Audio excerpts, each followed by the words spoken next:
You've always wondered how medieval peasants survived war, hunger, and winters that never seemed to end. So now you slip into the smallest pair of shoes they have and live as a child in their village.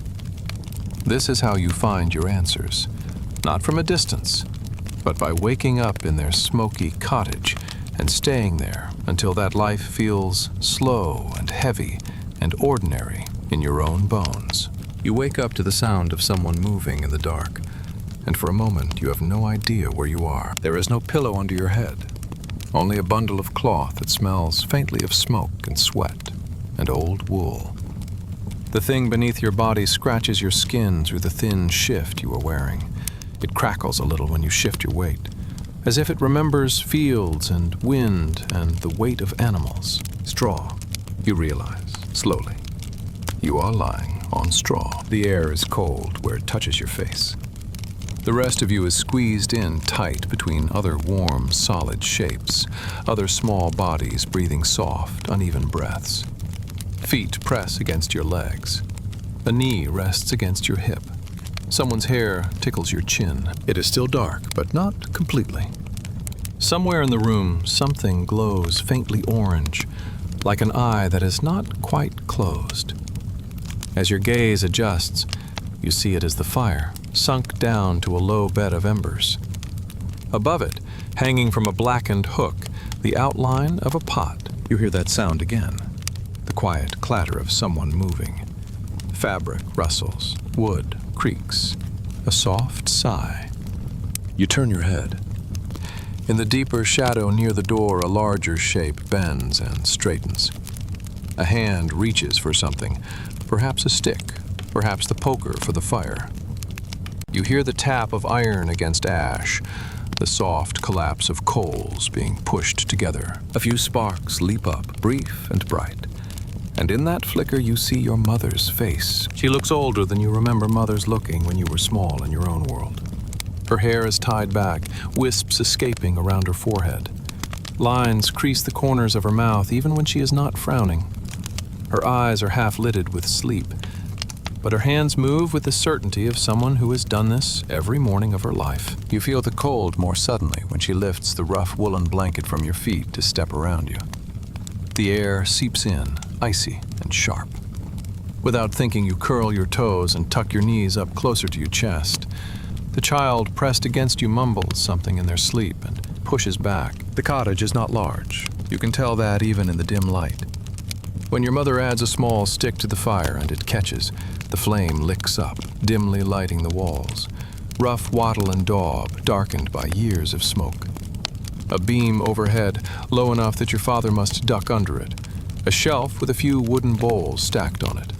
A corner where something hangs from a peg, perhaps clothes, perhaps herbs tied in bundles. It smells of smoke and damp wool, and the faint sour sweet of old stew, of earth clinging to shoes, of people who share too little space and too much worry. This is your home. You know this not because you remember it, but because in this life you have never known another.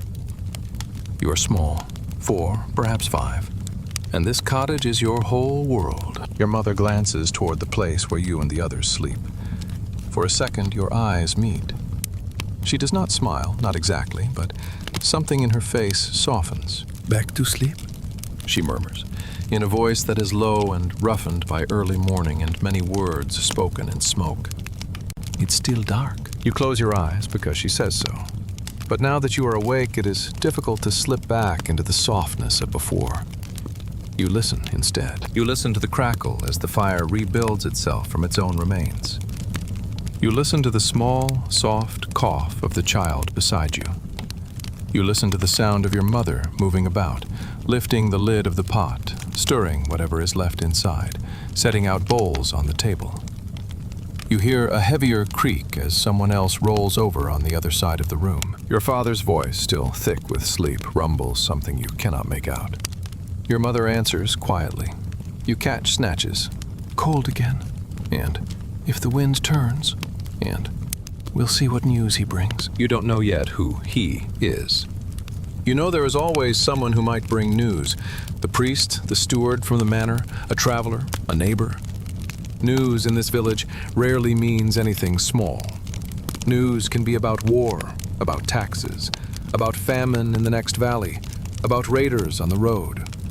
You do not understand all those things yet, but you understand the way the adults' voices change when they speak of them. You feel the floor beneath your straw, hard packed earth, cold as stone. Somewhere under that earth lies the memory of last year's mud, of last winter's frost, of years and years of footsteps. Above you, the roof is low, made of thatch. When the wind is strong, it moans through the straw like something alive. This morning, the wind sounds tired rather than angry. It presses loosely at the walls, sighing through the gaps, carrying with it the smell of cold and distant damp. Your mother moves to the door and lifts the bar that holds it closed at night. The wood scrapes. A slice of blue-gray light cuts into the cottage, and with it a wash of even colder air. You can see her breath cloud in front of her for a second before she ducks out. The door does not close all the way. A line of thin light remains along the edge. You hear the sounds of outside, the distant low of a cow, the cluck of chickens not yet let out, the soft rush of a small stream beyond the cottages. Somewhere, a dog barks, once, sharp, then is silent. You know you will have to step out there too, soon. You will put your bare feet, or feet wrapped in rags if you are lucky, on the frozen ground. You will feel the cold climb up your legs like water. You will feel the wind press your shift against your thin back. For now, you stay where you are, curled in the small warmth of the shared bed. Your siblings sleep on, or pretend to. One of them, older than you, opens an eye and squints toward the door. "Up," your father says from his corner. Not harshly, but with the weight of a man who has said this too many times to count. Day doesn't wait. You feel the blanket lifted in earnest now, not just at one corner. The cold rushes in like a wave, and you gasp without meaning to. Someone groans. Someone else mutters a protest. You sit up. Straw clings to your hair, to your shift, to the rough skin of your arms. You brush it away with small, clumsy hands. The world looks different from upright. The fire low but brighter now. The outline of the table more solid. The shapes of your father's boots near the wall. Your father stands, stretching in a way that makes his joints crack. You see his face in the firelight. Stubble shadowing his chin, lines like shallow cuts around his eyes. His shirt is stained from work that never really ends. He reaches for his belt, for the knife that always hangs at his side, for the cap he wears when he steps outside. He does not look like the kinds of men you grew up seeing in pictures of the Middle Ages. No armor, no shining sword, no bright colors. He looks like the earth itself, brown, rough, necessary, easily overlooked. You know, because you live inside this life now, that he is not thinking about chivalry or glory. He is thinking about the field, about the sky, about whether there will be enough food when the next winter comes. Your mother comes back in, cheeks red from the cold. She shuts the door more firmly this time, dropping the bar that keeps out more than wind. It keeps out animals, perhaps, and men who wander, and whatever else the stories say wanders at night. "Come," she says to you with a little jerk of her chin. "On your feet." The floor shocks you when you put your soles flat on it. It is so cold your skin feels as if it might crack. You hiss in a breath between your teeth. Your toes curl, but there is nowhere to escape the cold except by moving faster. Your mother pulls a rough woolen garment over your head. It scratches at your neck and shoulders, but it is warm. She tugs it down, her fingers brisk and not unkind. She wraps a strip of cloth around your feet and ties it in a knot. It is not shoes, not really, but it is something between you and the ground. There is something comforting in the way she does this. Efficient, practiced, almost automatic. She does not say she loves you. People in this time rarely say such things out loud. But her hands move quickly to cover you before turning back to the fire. That is what love looks like here. Breakfast, if you can call it that, waits in the pot. A thin porridge of grains stretched with water, perhaps with a scrap of yesterday's vegetables floating somewhere in it. Your mother ladles it into bowls, one for your father, one for herself, one shared among you and your siblings. You notice whose bowl is fullest. It is not yours. It is not supposed to be. You sit on a bench that wobbles slightly under your weight. You wrap your cold fingers around the bowl, letting the heat seep into your skin. The porridge smells faintly sour, but also solid, like something that will sit in your belly and anchor you. You eat slowly, because there is not much. You use your fingers or a wooden spoon, scraping along the bottom to get every last bit. No one talks much while they eat. You hear the small sounds, the clink of spoon against wood, a sniffle, a quiet cough. When you are done, your stomach feels less empty, but not full. You do not know the feeling of being truly full, not really. You know the difference between so hungry it hurts, hungry but used to it, and a little better now. This morning, you move from the second to the third. It will be enough to carry you through the cold hours ahead. After breakfast, the day begins in earnest. Your father shoulders a tool. Today it is a spade. Tomorrow it might be a hoe or a pitchfork. He nods toward you and your siblings. "Keep an eye on the little ones," he says to the oldest. To you, he adds, "Do as your mother tells you, and don't go near the river alone." You nod because you are supposed to. The river is one of those places that live in your mind like a half-told story. It is where people wash clothes, where animals drink, where children sometimes play at the edge. It is also where, in whispered talk, someone once slipped and did not come back up. Your mother puts you to work in ways that fit your size. You carry small armfuls of kindling from the corner to the hearth. You help shake out blankets, straw showering the floor. You try to sweep, your hands awkward on the bundle of twigs that serves as a broom. You are not very good at it, but your mother does not seem to expect perfection. She expects you to try. The cottage door opens and closes many times in the next hour. Light comes and goes with it. Neighbors call out greetings from the lane. Someone shouts to ask if anyone has seen a missing chicken. Someone else mutters about the priest's sermon yesterday, about sin and penance and the taxes the Lord demands for protection against wars you do not understand. You catch only pieces. Adult words float above your head like smoke, shaping themselves into fears you cannot name yet. You hear war sometimes, said with a tightness in the throat. You hear famine, too, when someone glances at the fields. You hear the last bad winter, as if winter itself is an enemy that can come in different moods. In your small body, those words become feelings. War is a heavier silence when your father looks toward the road. Famine is more people standing quietly in the church, heads bowed when the priest calls for special prayers. Winter is the way your toes go numb, and your mother counts every crust before handing one to you. But you do not live in those fears all the time. You live in the little tasks, in the small dramas of the cottage. One of your siblings takes your stick, and you shout. Your mother shushes you both with a look sharper than any word. A pot slips and hot liquid splashes onto the floor, and you all scramble to mop it up before too much is lost. A chicken somehow gets inside, flapping and squawking, leaving dirty prints on the floor before your mother chases it out with a laugh that sounds almost surprised coming from her own throat. Outside, the village begins to stir more fully. When your mother finally sends you to fetch water with your older sibling, you step into the lane. The cold hits your face like a slap. But the sky is lighter now, a pale washed-out blue with streaks of cloud. Your bare calves prick with goose flesh. The cloth around your feet is already damp with frost. You see the village in its morning shape. Low cottages huddled together, their walls patched and repatched with mud and straw, their doors facing toward the narrow lane. Thin threads of smoke rise from holes in the roofs. The ground is a mixture of frozen mud and uneven stones. People move in that space, each on their own necessary errand. A woman carries a bundle of sticks on her back. A boy drives a small group of pigs toward a pen, clapping his hands and shooing them with a stick.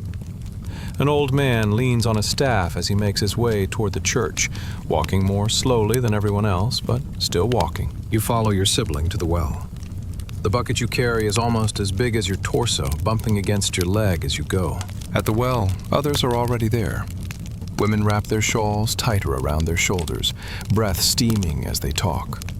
Children lurk behind them, rubbing their hands together, stamping their feet. You know some of these children by name, others only by their faces. You have played with them in the lanes, chased each other with sticks, shared bits of bread and secret fears in the half-dark of evening. They jostle you, not unkindly. Someone tugs your sleeve. Someone else whispers about a story they heard last night, about a man who met a ghost on the road after dark. Their eyes are wide, their voices low. As you wait, I heard there was fighting near the next town, one woman says. Men on horses.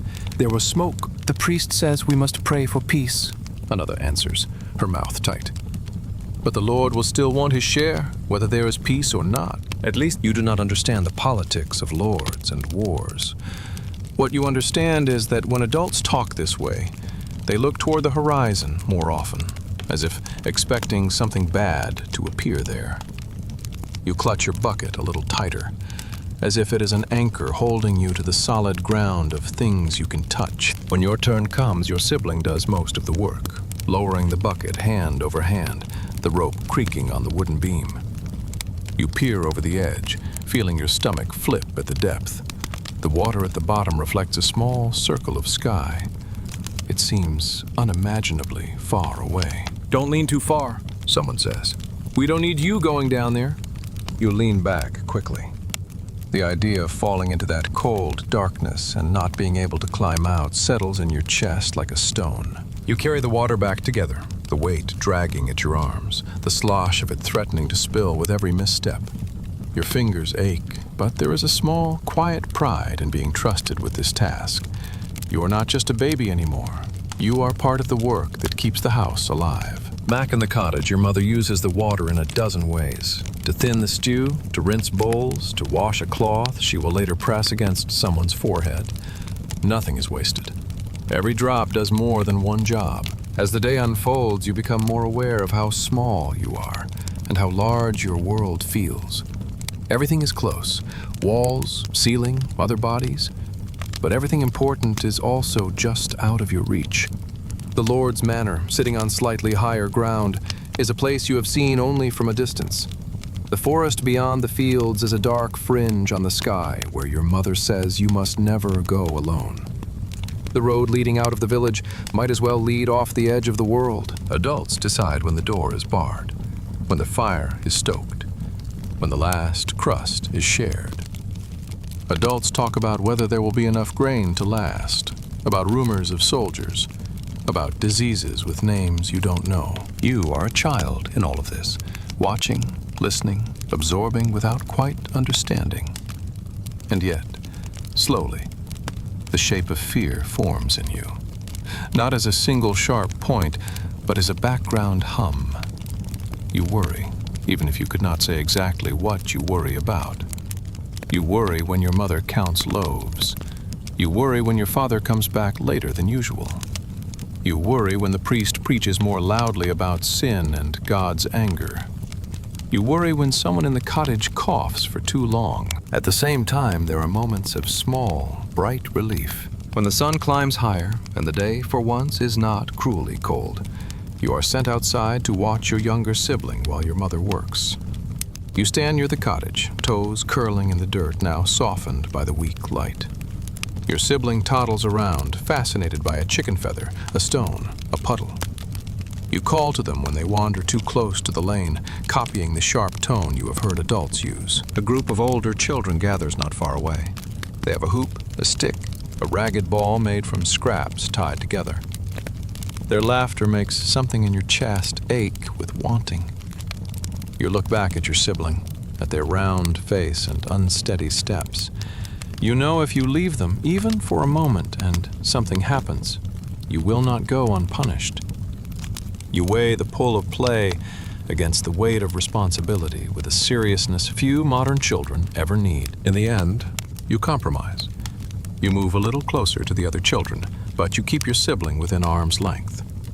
You watch the game without joining fully, laughing when they laugh, mimicking the motions with half your body.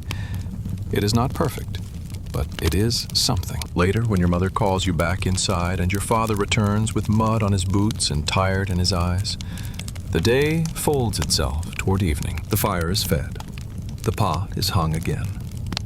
The light from the small window dims and then disappears altogether. Shadows deepen in the corners. The cottage shrinks around the circle of warmth and light. You eat your share of the evening meal, again small, again stretched as far as it will go. You listen to adult voices as they evaluate the day, how the field looks, how the sky looks, whether anyone came with news. Nothing from the road, your father says. No soldiers, not yet. Thank God, your mother answers, crossing herself. Then, after a pause, the widow down the lane says her stores are low. We may need to share if we can. Your father grimaces, not because he does not care about the widow, but because sharing feels like thinning an already watery soup. Still, he nods. We'll see. You hear all this and file it away with the other pieces of knowledge you are gathering day by day. You are learning, just by being present, what it means to survive here. The constant weighing of enough and not enough, of danger and relative safety, of who needs what and who can spare anything. When your bellies are as full as they will get, when the pot is scraped nearly clean, your mother begins to clear the space for sleeping. She shakes out the straw in the shared bed, adding a little new where the old has broken down into dust. You crawl into your place, feeling the prickles against your skin, the familiar lumps and hollows. Your siblings arrange themselves around you, one behind you, one in front, one at your feet. Your father and mother settle in their corner, nearer the fire. There is no privacy in this space. There is only proximity. Before the fire sinks too low, someone tells a story. It might be your father tonight, or your mother, or an older sibling. The story might be about a saint who calmed a storm, or about a fool who made a deal with the devil and lost everything, or about a child who wandered into the forest and stayed there too long. You listen, eyes heavy, brain wrapping itself around the images. A road under a black sky, a figure in white at the edge of a field, a church filled with light when the rest of the world is dark. The story is not told in a hurry. The teller pauses to scratch their chin, to shift their weight, to sip the last of something from a cup. The room breathes together. Fear, comfort, faith, and doubt all sit side by side on the straw. As your eyelids droop, you feel the weight of your day settle into your limbs. Your feet still remember the cold of the floor. Your arms still remember the pull of the water bucket. Your ears still hold the echo of adult worries spoken half under the breath. You have spent one full day as a child in a medieval village, and already you can feel how this life shapes you. The crowded cottage, the thin food, the endless work, the small joys, the background hum of fear, and the thick, unspoken faith that somehow you will wake up again tomorrow and do it all over. Sleep comes slowly but steadily, like snow building on a roof. You do not know what news the next day will bring. Whispers of war, rumors of bad harvests, the sudden sharp cry of fright in the night. You only know that for now, you are warm between other bodies, your cheek pressed against a coarse blanket, your last waking thought slipping away into the darkness that belongs to this village and these people. And somewhere far away, the person you used to be, the one who wondered what it was like to grow up in a medieval village, fades a little more into the straw and smoke and breath of this new life. You are not watching anymore. You are living it. You do not remember the first time you stood outside the cottage on your own feet, but you remember the first time the outside world felt big. Before that, the lane was just the strip of mud between your door and the neighbor's door, the small stretch of ground where chickens scratched and dogs slept in the sun. One morning, a little older now, your mother hands you the bucket instead of just putting you aside so she can pass. The handle is rough against your fingers. The bucket feels nearly as big as you are. "Go with your brother," she says. "To the well. Don't dawdle. Don't go anywhere else. Straight there, straight back." Her voice is calm, but the repetition of "don't" and "straight" wraps around the words like a rope. Your brother grins at you in that way older siblings do when they know something you don't. "Come on," he says, already halfway to the door. You follow because that is what you always do. The door opens and the morning comes in. It is not gentle. Cold air slides past your legs and up under your tunic. The light is pale and thin, like water spilled on stone. You step out, clutching your bucket with both hands. The ground outside is rutted and uneven, frozen hard at the surface with softer mud beneath. Your foot finds one of the softer patches and sinks, just a little, enough to remind you that the earth will always try to pull you down, if you give it a chance. The world outside the cottage has shapes you know, and shapes you are only now really seeing. To your left, the neighbor's door, half open, smoke leaking out around the edges. A pig snuffles near a heap of scraps. Chickens cluck and shuffle, making sharp little tracks in the mud. To your right, the lane curves between other low houses, their walls patchy with old repairs, roofs sagging under damp thatch. Further along, you can see the stump of the village cross, weathered and leaning, the place where announcements are sometimes made, where people sometimes spit, where children sometimes climb when no one is looking. Your brother walks ahead, steps sure and quick, the small sloshing of water in the bucket he carries marking the rhythm. You, with your empty bucket, feel a little lighter, but not much safer. This is the first time your mother sent you as part of the work and not just as a shadow clinging to her skirt. Each doorway you pass holds a piece of your world. You know who lives where, even if you do not always say their names out loud. The old woman with the long face who mutters when the priest preaches too long. The family with too many children and not enough bread. The man who limps and swears at his own foot when it drags. You know their stories in fragments. Who lost what in the last winter? Whose cow died? Whose son went away and did not come back? You reach the well. It stands at what feels like the middle of everything. A rough circle of stone with a wooden beam over it and a rope that creaks when pulled.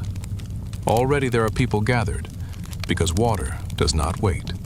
Women with shawls pulled tight around their shoulders. A boy slightly older than your brother, pulling at the rope with more force than he needs, showing off.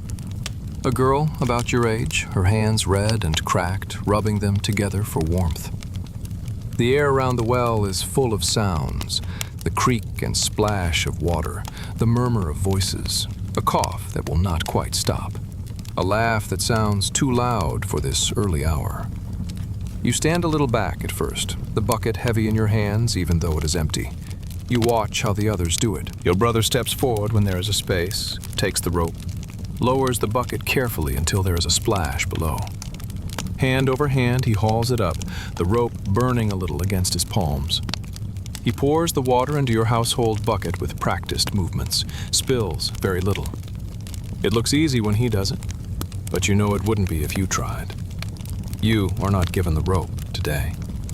Your job is to hold the handle steady while the water thumps in and threatens to slosh out. The weight drags your arms downward and your shoulders tense. "Hold it straight," your brother mutters. You do your best. While you wait for the second fill, you listen to the grown-ups without meaning to. "They say there was trouble on the road," one woman says. "Soldiers took a cart."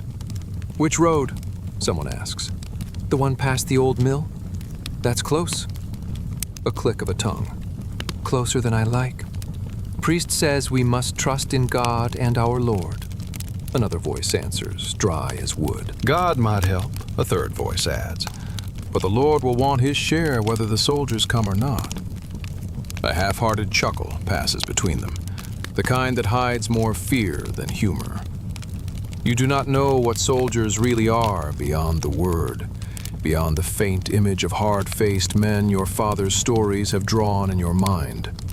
You know what "closer than I like" feels like, though. It is the same feeling you get when a stray dog snarls too near your leg, when a cartwheel passes inches from your toes, when a candle burns down too low near dried straw. Too near. Your brother tugs your sleeve. "Come on," he says, once your bucket is full again. "Don't stand there like a post." The walk back is harder. The water lurches with each step, slopping over the rim, splattering your legs. Your fingers ache from gripping the handle. You feel every stone, every rut. The lane that seemed just a strip earlier stretches into a long, uncertain path now that you bear a share of the burden that runs along it. By the time you reach home, your arms feel longer than they were. Your mother takes the bucket with a nod that is almost a praise. She does not say you have done well, but she does not scold you for what has spilled, and that is enough.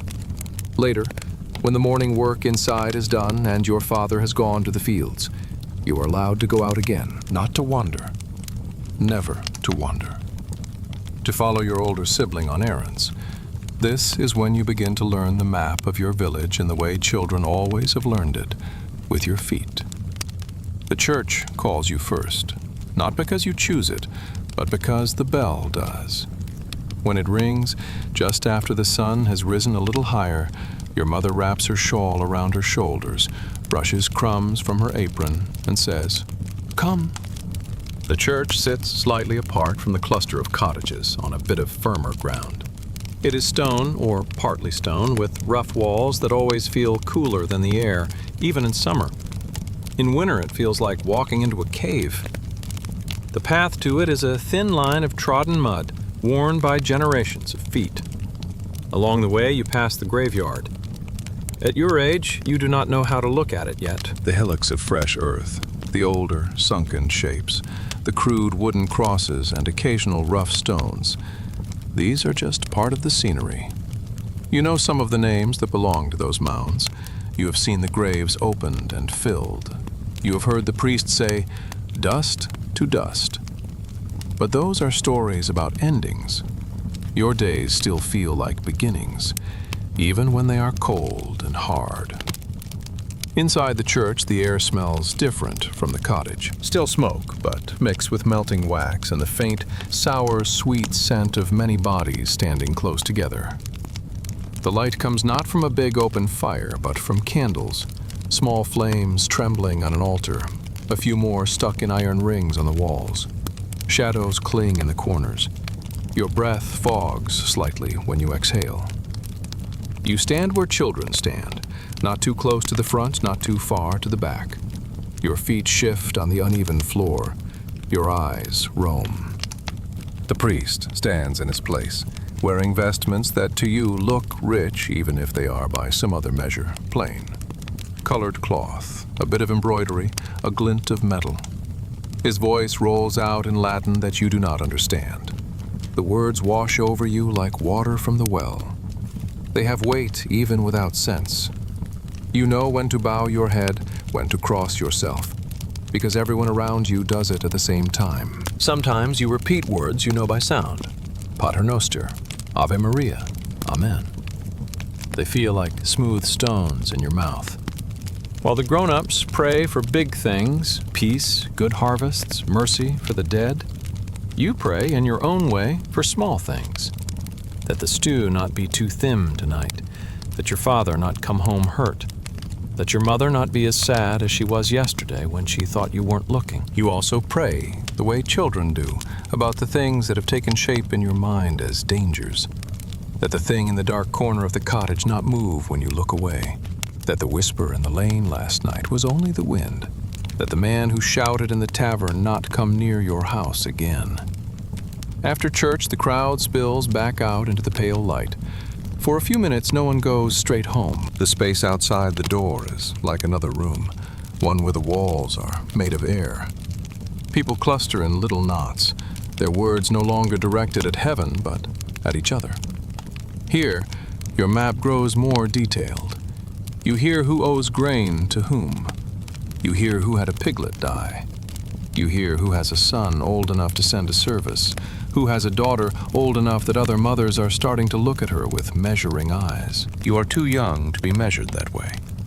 But you are old enough to feel the pull of those looks in the air. When adults speak of you, it is still mostly as a burden or as a pair of hands, not yet as a future wife or husband. That will come later. For now, you are the one told to stop picking at your scab, to hold your sibling's hand, to keep your feet still. After the church and the well, You learn the next landmarks of your world: the fields, the manor, the edge of the forest. The fields are not far, because nothing in this life can be very far. Distance here is measured by what you can walk before your legs give out, before your chores are late, before the light fails. But to a child, even a short walk feels like a journey. One afternoon, your father lets you trail behind him as he goes to look at the strips of land he works. The path leaves the tight knot of cottages and opens out into something that feels big. Long, narrow stripes of earth stretching ahead, some turned, some still rough with stubble. There is no neat fence between them, only low ridges and worn paths, but each belongs to someone. Your father gestures, his hand moving in a way that clarifies things in his own mind. Ours, he says, pointing to one strip. Not ours, with a nod at the next. Ours, not ours, ours. You repeat it under your breath, Trying to memorize the pattern, though you do not yet have to plow or sow. You only have to understand that stepping where you should not step can cause trouble long before you are big enough to cause trouble any other way. The fields hold their own dangers: holes where your foot might twist, tools left lying in the wrong place, the sharp edge of a scythe. But they feel open in a way the cottage never does. The wind can move here, rolling over the low hills. Your eyes can travel further than the next wall. You see in the distance the Lord's Manor. It is set slightly apart on a rise, with sturdier walls and a roof that does not sag quite so much. It has more than one building, a cluster, a hall, barns, sheds. You know, because you have heard it your whole life, that this is where the rent goes, the grain, the eggs, the labor. You know the Lord himself rarely appears. It is usually the steward you might see, or a bailiff. They have a different way of walking, as if the ground itself owes them a favor. You do not go up there, your father says, not unless you are sent, not to stare, not to play. People who linger near the manor without business find they have business they did not want. You nod. The manor is close enough to see, far enough to feel unreachable, like the picture of Christ on the church wall, painted in colors you do not see anywhere else. Gaze stern and distant. In your mind, the manor, the church, and the forest stand as three big presences on the edge of your small life. The church is where you talk to God, and where the priest talks at you. The manor is where power lives, the kind that can take things away. The forest is where the world becomes truly unknown. You do not go to the forest. Not really. You only go to the edge sometimes, when sent to gather sticks from the nearer hedges, when an older child leads you to a place where trees stand thicker and the light changes color under their branches. Even that fringe is enough to teach you what everyone means when they say the woods in a certain tone. The air is cooler there, damp in a way that has nothing to do with rivers. The ground is uneven, furred with moss, scattered with roots that catch your toes. The trees are taller than anything in the village, their trunks like columns, their tops lost in a tangle of leaves and sky. It smells different under them, sharp and green and old. Your brother or sister picks sticks carefully, always glancing up, always glancing back toward the fields. We don't go further, they tell you. Not past that big oak. That's theirs. Whose? You ask. The wolves. The men who live like wolves. The things that don't like bells. Part of you knows this is a story way of saying it's too dangerous. There can be bandits, they say. There can be hunters who don't want children underfoot. There can be roots and cliffs and holes where a small body could disappear. There might be real wolves, too, though you've never seen one. You have heard them once or twice in the deepest winter. A distant, thin howling that made even the adults stop talking. Whatever the truth, the boundary is clear. The big oak, scarred by lightning years ago, stands like a marker. You stand on this side. The stories live on the other. One time your foot carries you a step past. You are following a bird with a bright chest that hops just ahead, always just out of reach. You do not notice you have crossed the invisible line, until a hand clamps around your arm and jerks you back so sharply your teeth click together. "What are you doing?" your sibling hisses. Their eyes are wide in a different way now, not with the usual irritation but with real fear. Do you want to be taken? Do you want to get lost and never come home? Tears spring to your eyes, more from shame and shock than pain. You mutter that you are only following the bird. "Birds don't care if you die," your sibling says, and drags you back toward the safer strip of scrub where you are allowed to gather wood. That night, when someone tells a story about a child who wandered too far into the trees and met something that wore its mother's face but was not its mother, you feel the words settle into the place where your own small moment of almost lostness sits. You will not cross that line again. The boundaries of your world are drawn like this, not on paper, but in your body. The lane where you can run without a shout stopping you. The yard behind the cottage where you can poke at the dirt and make tiny ditches with a stick. The stretch to the well, the path to the church, the edge of the fields. The patch near the hedges where you can gather fallen branches but must not step beyond. Each route is marked by scoldings, by warnings, by the feel of a hand grabbing the back of your tunic just before you do something that would need bigger words than no. The fear that lives in the adult slips into you through those hands, those sharp breaths, those half-told tales. You grow up tasting it, not as a single bitter thing, but as a spice added to everything, to the water you carry, to the bread you eat, to the stories you hear. And yet, within those lines, there is life.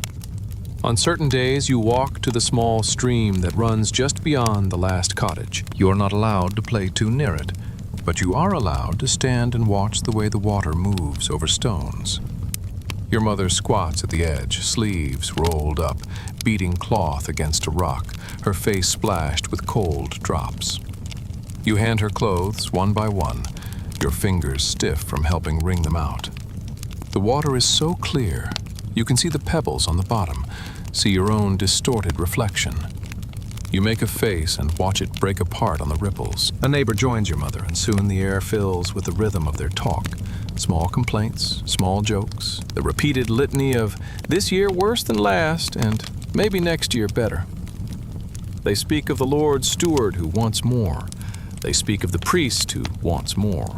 They speak of God who wants your soul, which may be the only thing no one else can tax. You listen with half an ear, too captivated by the way the light shivers on the water's surface, and by the small dramas closer to your size. A beetle struggling against the current, a leaf spinning slowly in an eddy. Your mother calls your name sharply once when you lean too far. The yank at your sleeve brings you back to the safe patch of mud where she wants your feet to stay. Everything out here has two faces. One that invites, one that warns. The road that runs past the village is like that too. You see it often enough, a strip of packed dirt rutted by cart wheels, lined on either side by hedges and ditches. You are told not to linger near it, not to walk along it alone, not to accept anything from strangers who come along it. Strangers bring trouble, your father says. Or they bring stories, which is the same thing. Sometimes you see travelers, a man with a sack on his back, a woman carrying a bundle, a group of merchants with a cart and a small bell that jingles with every bump. Once you see armed men, a few on horses, more on foot. They do not wear bright armor like the pictures in church. Their gear is dented, the clothes dirty, their faces hard. Everyone in the village goes quiet as they pass, as if holding their breath. Your mother drags you inside by the arm and bars the door until the sound of hoofbeats fades. Later, you hear that they demanded food at another house, that they took more than was offered, that the man who spoke too slowly now has a bruise on his face. The road is both a vein and a wound. It brings people, news, and goods you could not make here. It also carries danger directly to your doors. So you learn to look both ways when you must cross it, not for carts, but for eyes that do not know your name and do not care about your hunger. Of all the boundaries in your life, the church door is perhaps the strangest. From the outside in, it is a line between ordinary time and holy time. From the inside out, it is a line between safety and risk. At night, when the bell is silent and the door is bolted, the village feels small and alone. The darkness beyond the last house presses in like a hand. You imagine all the things that are said to walk in that dark, souls that cannot rest, demons looking for someone to tempt, witches riding the wind. Adults shake their heads and tell you not to be foolish if you speak of such things. But you notice that they also cross themselves before stepping out to the privy, that they hang small charms above the door, that they sleep closer together when the wind howls. One night, a storm comes. Rain hammers the roof, seeping through in thin, treacherous threads. Wind drives smoke back into the room, making everyone cough and blink. Lightning flashes, making the cracks in the walls jump into stark relief for an instant. Thunder follows, loud enough to make the youngest child cry. Your father mutters a prayer. Your mother traces a cross in the air toward the doorway. No one goes outside unless they must. You lie under the blanket, eyes wide, looking at the wobbling shadow of the rafters.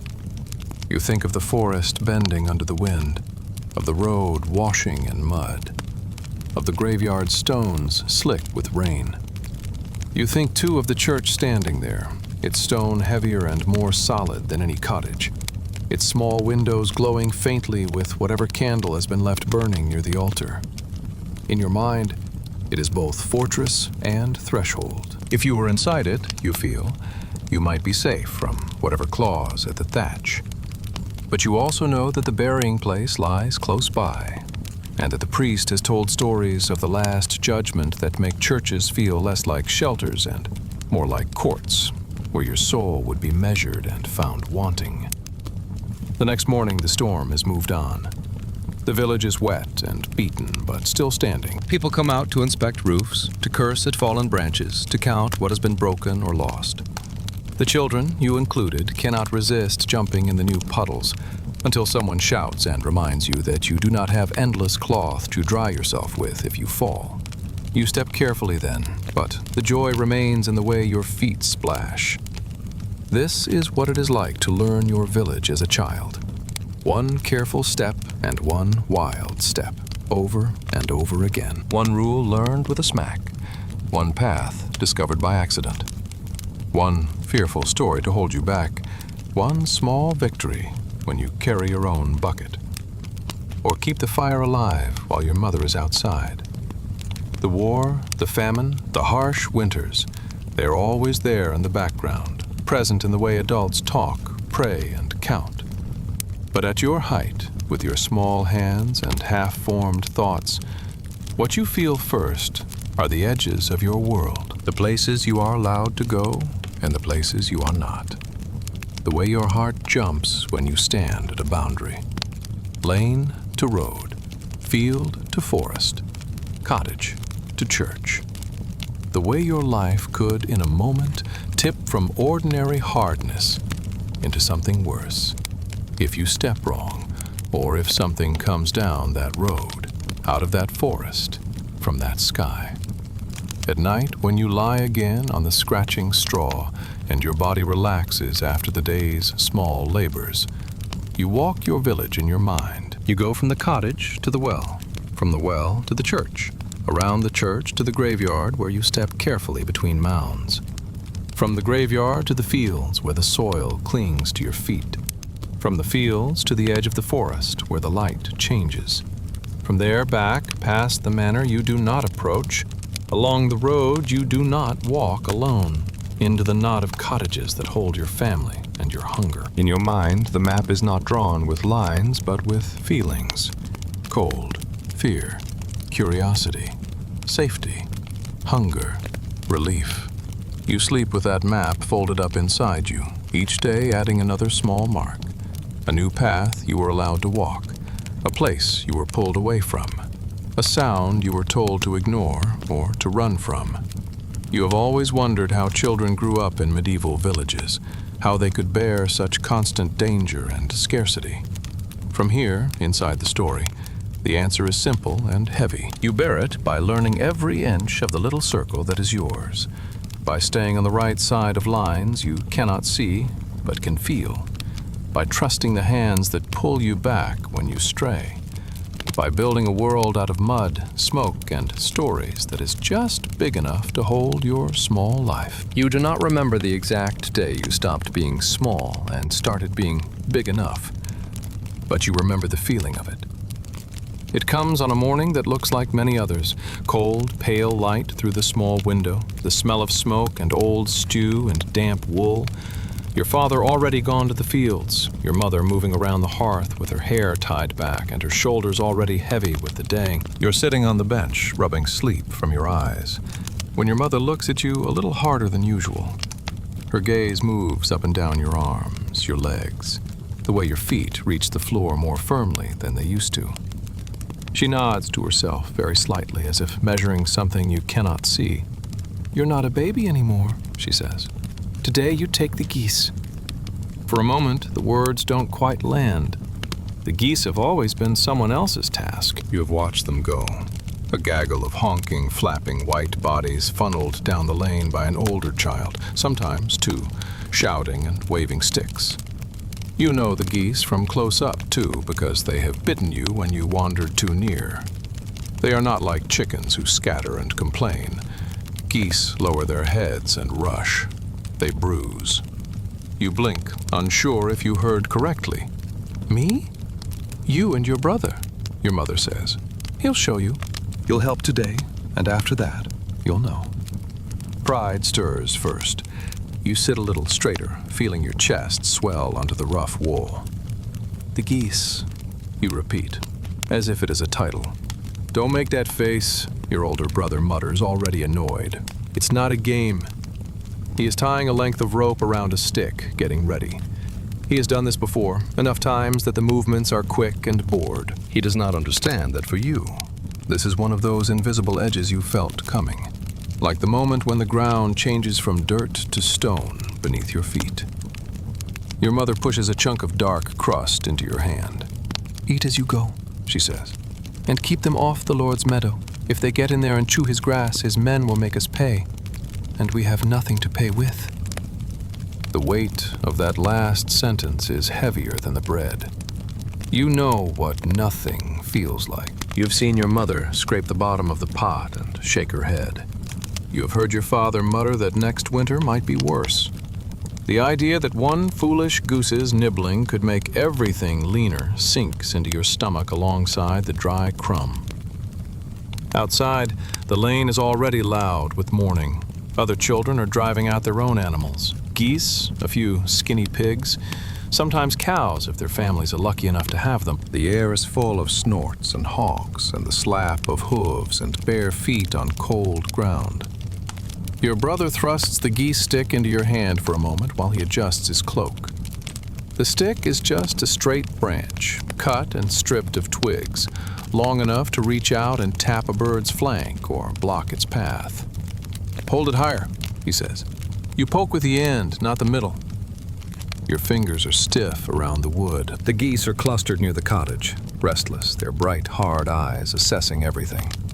They hiss under their breath, the way adults do when angry and trying not to wake a sleeping child. "Remember," your mother calls from the doorway, "don't let them near the road when the carts pass. And keep the little one with you. If she wanders, you bring her back." You look down and realize your younger sister is there too, clutching the edge of your tunic, eyes big and stubborn. You had not noticed her at first, so focused were you on the geese. She is part of your job as well.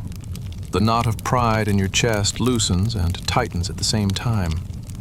You line up behind your brother, your sister glued to your side. The geese already spreading out like spilled water. "Go on," your brother says. He moves forward. You walk, then stumble, then find a rhythm, the stick awkward in your hand. The geese waddle ahead, jerking their heads, honking at everything. The lane is narrow, but not narrow enough to keep them from trying to dart into every yard where there might be something edible. "Hey!" your brother shouts, swinging his stick to turn one back. "You too!" he snaps at you. "Don't just stand there." You imitate him clumsily, thrusting the stick toward a goose that veers off. It snaps at the wood, beak clacking. You jerk back, heart jumping.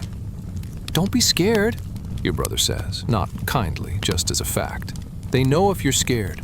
Hit the ground in front of them, not their heads. Make a noise. You try again. The next goose that strays, you plant the stick in the mud hard enough that it thuds. The bird startles and sidles back toward the group, honking indignantly. The feeling that surges through you is strange. A little power, a little guilt, a little relief. For the first time, something in this world has moved because you told it to, not because someone older did. You go like this, all the way to the rough pasture on the edge of the village. A slow, messy river of white bodies. 2 children steering it, one more small child tugging at your sleeve. A waking world watching with half interest and half amusement. You hear a man call, "Watch that one at the back, he's a devil." And laughter follows when you jump at the shouted warning. Out in the pasture, the work changes shape. There is more space, and that means more room for the geese to spread out, more ways for them to get into trouble. The pasture itself is not lush, just a patch of scrubby grass and weeds, flattened earth, some bare spots where too many hooves and feet have passed. On one side, the land slopes down toward a wetter patch where the ground squelches. On another, the grass grows greener, and beyond it, almost glowing in its difference, is the Lord's meadow. Even you can see the contrast. His grass stands taller, thicker, dotted with clover. It looks like a feast compared to the poor blades under your own feet. The geese see it too. "Keep them away from that," your brother says, nodding toward the rich strip. "If they get in there, we're dead." He does not mean it literally, not entirely, but the fear in his tone is real.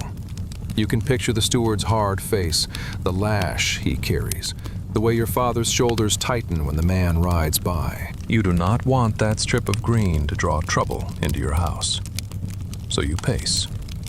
At first, you walk close to your brother, copying his steps. He knows which birds like to wander, which ones are content to sit and graze where they are. He points them out. "That one there, always sneaking off. That one, if she goes, the others follow." You learn the personalities of geese the way other children in easier times might learn the names of toys. After a while, your brother grows bored with teaching and assumes you have absorbed enough. "You watch that side," he says, pointing. "I'll take the other. Don't let them down to the bog. If they get stuck or hurt their legs, you'll have to carry them." The idea of carrying an injured, flailing goose back to the village makes you shudder. You nod and square your shoulders, gripping the stick until your fingers ache. Time stretches.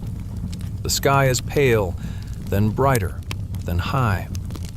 Your stomach nags. You think often of the crust in your hand and lick your lips when the memory of its taste resurfaces. You are standing more than walking now, shifting from foot to foot as the geese slow their restless exploring and settle into more steady pecking. The grass grows shorter under their stabs. The ground hardens under your constant pace. Your feet hurt in a dull, distant way, as if they do not belong to you. Every time a bird lifts its head and looks toward the Lord's meadow, your heart jumps. Every time one spreads its wings to test the distance, you hurry toward it, stick out, voice raised. "Back!" you say again and again, until the word is just a sound and your throat is dry. Sometimes when the geese are all where they should be and your brother is on the far side of the flock, you let yourself look up. From here you can see a little more of the world. The cottages are small lumps of brown and gray. The church tower sticks up like a finger. The manor glows faintly in the middle distance. Beyond everything, the forest is a dark line. The sky is huge above it all, cloud-bellied, full of weathers you cannot predict. You think of children in stories. Children who wander into forests. Children who meet saints on roads. Children who find treasure. You think of yourself, standing in a field with a stick, guarding geese from grass and mud. And for a moment, you feel the smallness of your life, like a belt pulled tight. tight. Then a goose flaps and honks, and you are dragged back to the present. The first real chore you are given is not dramatic. It is long. That is its sharpness. Some work is hard in bursts, lifting, hauling, running. This work is hard in length. Hour after hour of watching, stepping, calling, stopping, turning. Your legs ache. Your arms feel heavy even though you are not carrying anything. You feel the boredom like a fog in your head, dozing at the edges of your attention, always threatening to make you slow just when you cannot afford it. At some point, your younger sister gets tired. She whines. She tugs at your tunic. "I'm cold," she says, even if the day has warmed a little. "My feet hurt," she says, lifting one dirty foot and waving it for inspection. "Go sit by that stone," you say, nodding toward a rock that juts out of the ground like a broken tooth. "Don't move from there. If you move, I'll tell Ma'am." You don't know if you will, but the threat works. She slumps down, arms wrapped around her legs, and watches the geese with a blank look that might be boredom, might be the beginnings of understanding that her turn is coming too. That one day she will hold the stick and you will be somewhere else doing something harder. When the sun finally slides a little lower and the light shifts, your brother announces it is time to take the geese home. Getting them out here was one kind of chaos. Getting them to turn and head back is another. They are heavier now, bellies full, more stubborn about moving. You and your brother shout and wave and clack your sticks on the ground, shepherding the same honking river in the opposite direction. On the way back through the village, other children join for a short space. They drive their own little herds, cluster around you in the lane, talk over your head and through you. "Heard the steward was at Tom's house," someone says. "Took 2 hands. Tom's boys said they ate meat every Sunday before." Another voice answers with a mean little laugh. "Not now." "Better hands than teeth," someone else mutters. "He could have taken those." You do not have words to answer. Your arms are trembling with tiredness. Your legs feel made of damp straw. Your younger sister has begun to sing a thin, aimless tune that gets under your skin. When one of your geese breaks from the group and darts toward a heap of rubbish by a cottage door, you almost let it. Almost. But your mother's voice echoes in your head. If they get hurt, if they get lost, if they eat what they should not, we pay. You lunge, blocking with your stick, pushing the bird back to the group, your heart pounding like a drum. When you finally reach your own door and get the geese into the small fenced yard behind the cottage, you feel a moment of something very close to triumph. Not joy, not exactly, but the relief of an arrow that has flown all the way to its target without falling. You didn't lose one. You didn't let them into the Lord's meadow. You didn't let your sister fall into a ditch. You did what you were told. When you step into the cottage, your mother looks at you differently than she did this morning. She notices the mud on your legs, the tired line of your shoulders, the blisters beginning to rise on your hands.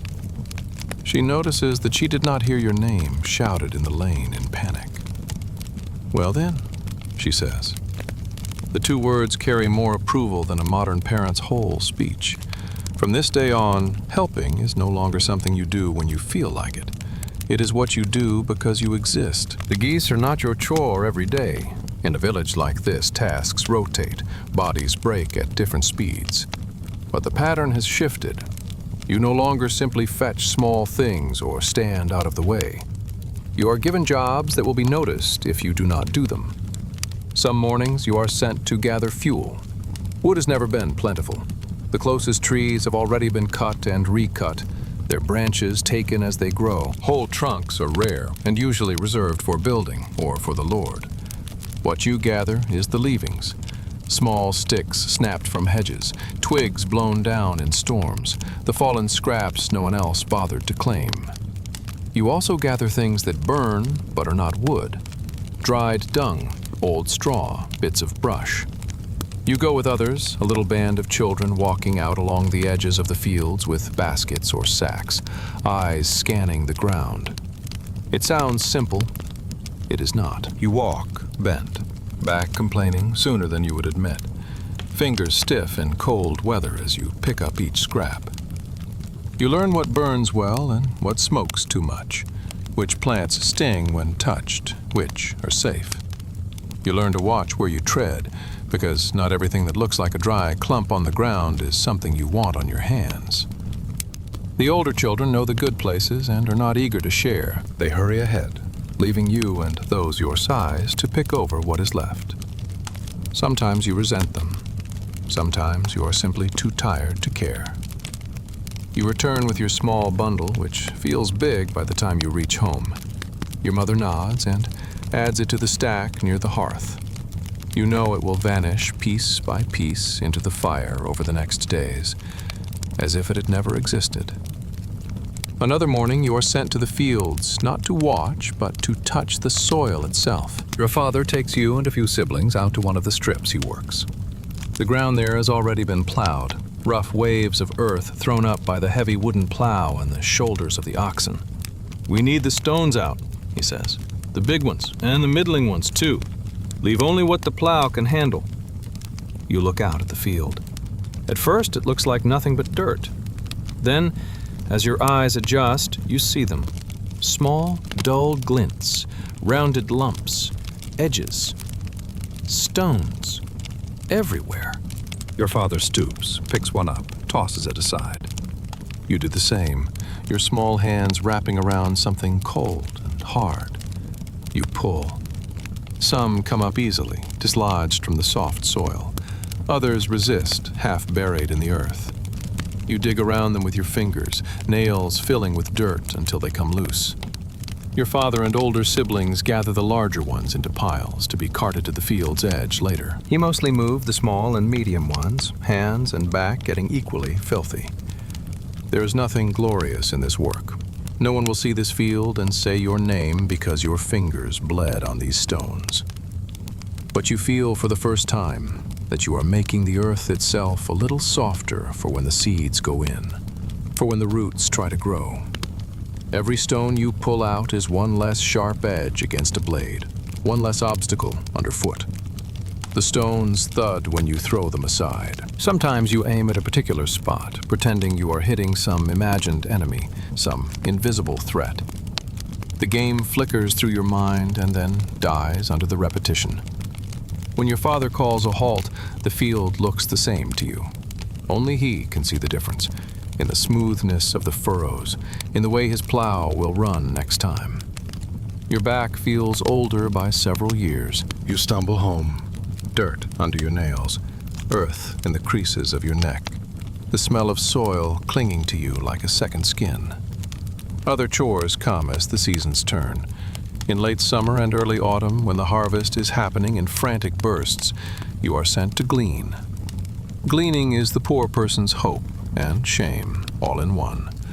After the main cutting is done, after the sheaves are bound and carted away, the field is never truly clean. There are always stalks left behind, heads that fell, bits that broke off. You and others like you go behind with baskets and bare hands to pick up what the reapers missed. The rules are unwritten, but known. You do not go into the Lord's richest strips unless he has said you may. You do not get in the way of the main work. You do not take more than your hands can honestly gather. You bend, straighten, bend again, eyes scanning the stubble for any hint of grain. The sun beats on the back of your neck. Your fingers get scratched and nicked. You feel the roughness of each stalk as it slides into your palm. Stoop work, your father calls it, work that waits for no one. The adults harvest in long sweeps, scythes flashing, bodies moving in lines. You, as a child, harvest the crumbs they leave. You might think this would make you bitter, but hunger smooths many such edges. Each handful of grain you drop into the basket is a handful that might, in some cold week, turn into a spoon of porridge in your bowl. You learn to be quick, to see what others overlook. Your eyes become greedy in a way your heart never says aloud. You watch the reapers, too. Notice where they move fast, where they move sloppier as their arms tire. You drift toward the sloppier spots. Gleaning is part of the web of survival, and you are a thread in it now. There is no day when your childhood ends with a clear sound like a snapped twig. It ends slowly, ground down under days like these. The line between play and work blurs until work simply takes over more and more of the hours. There are still games. In the evenings, you might still roll a ragged ball with other children or chase each other between the cottages. You might still hop over the graves in the churchyard, daring each other to land on certain mounds. You might still make little worlds in the mud with sticks and stones, carving tiny rivers and building tiny houses. But even your games change. You find yourself imitating the tasks you see around you.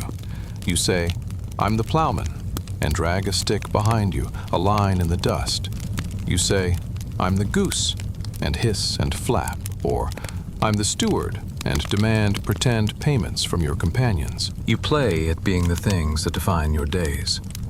Because the line between imitation and training is thin.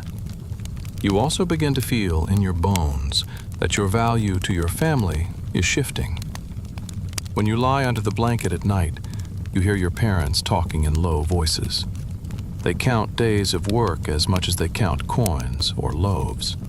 "When he's old enough to go to the fields all day, it will help," your father says. "She can go to another house as a helper when she's grown a bit more," your mother answers, thinking perhaps of you or of your sister. They talk about you not only as their child, but as labor that will eventually leave or lighten their load. You are both loved and needed. The second word constricts your world more tightly than the first ever could. On some evenings, your body protests. Your back aches from bending over stones. Your legs burn from walking after geese. Your hands sting from handling rough buckets and cold water.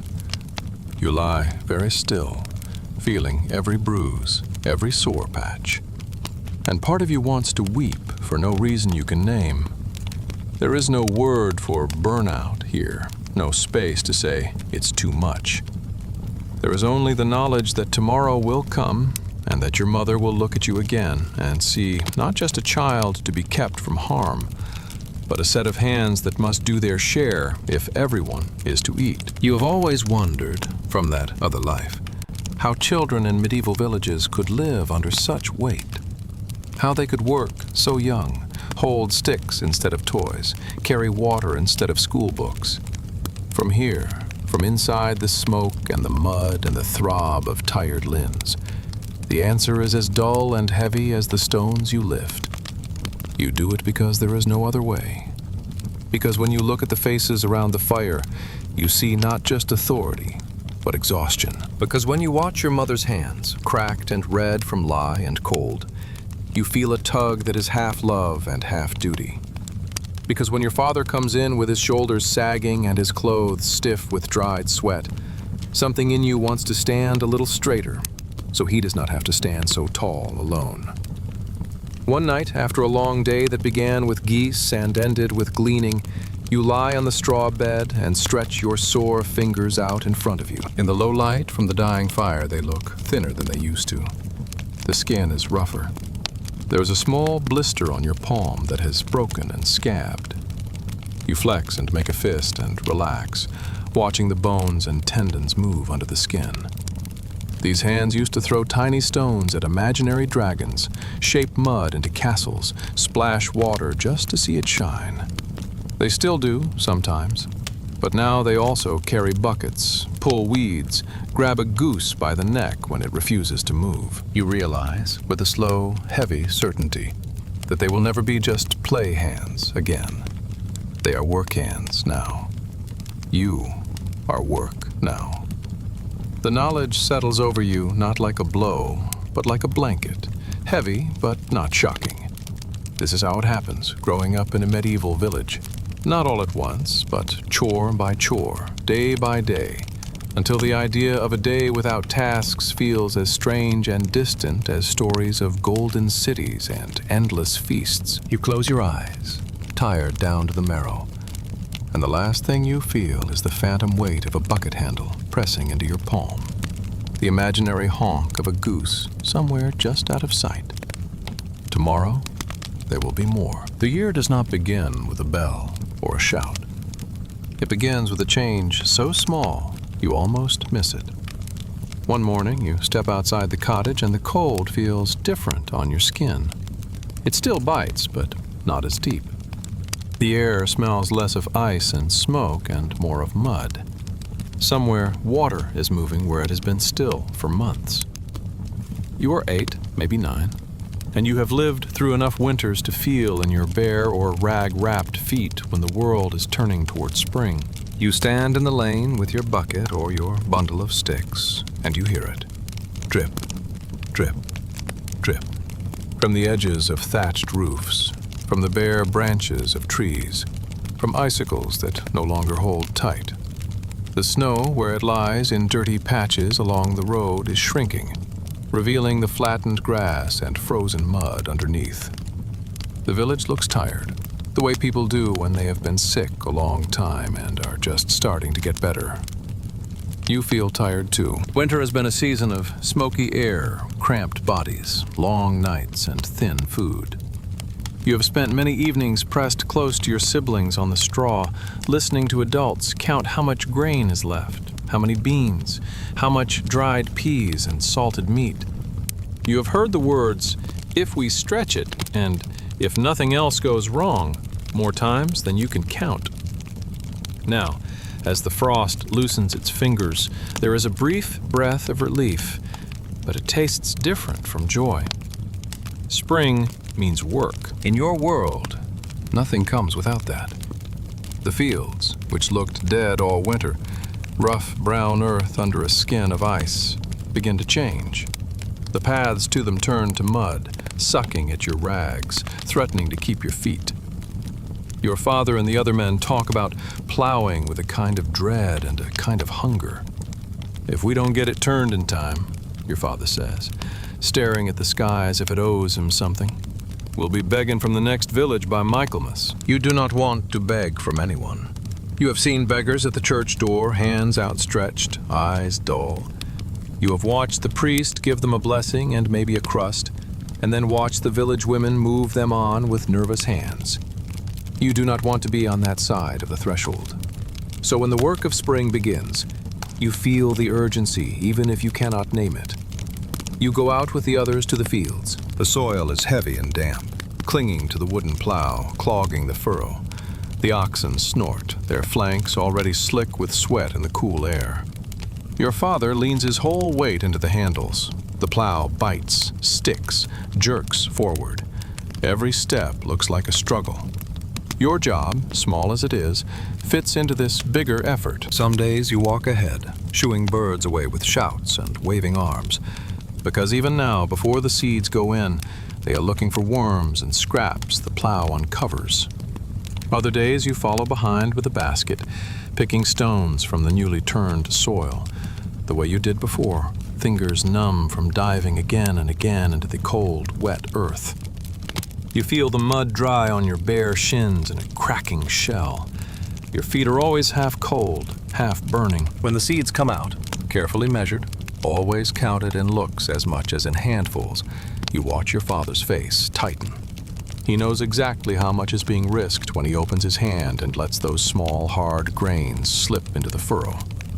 Part of you still thinks of grain as food, not as anything else. You remember the feel of it in your mouth, the way it softens when boiled, the way it smells when baked into bread. It is strange to see it scattered into dirt instead, hidden where you cannot see it, entrusted to forces no one here truly controls. Don't waste, your father says, not only to you, but to the field, to the birds, to the sky. Every one counts. Your task on sowing days is simple and enormous at the same time. You walk with a small sack slung over your shoulder, allowed to scatter a little seed along the edges where your father's hand cannot reach. You copy the motion you have watched your whole life, a swing and a flick, a rhythm that sends the seeds in a thin arc. They strike the ground with no sound at all. Your palm itches afterward with the phantom feel of them. In your mind, you see weeks and months ahead as if the earth were glass, roots pushing down, shoots pushing up, green covering the brown. In reality, the field looks the same when you are done, just turned soil, rough and dark. Only the birds know immediately that something has changed. They circle and swoop, cawing or chattering, eyes bright. You and the other children chase them, yelling, throwing clods, waving your arms until your shoulders ache. You cannot stay long enough to guard every seed. You can only make enough noise that they hesitate. On the way home from the field, your legs are heavy.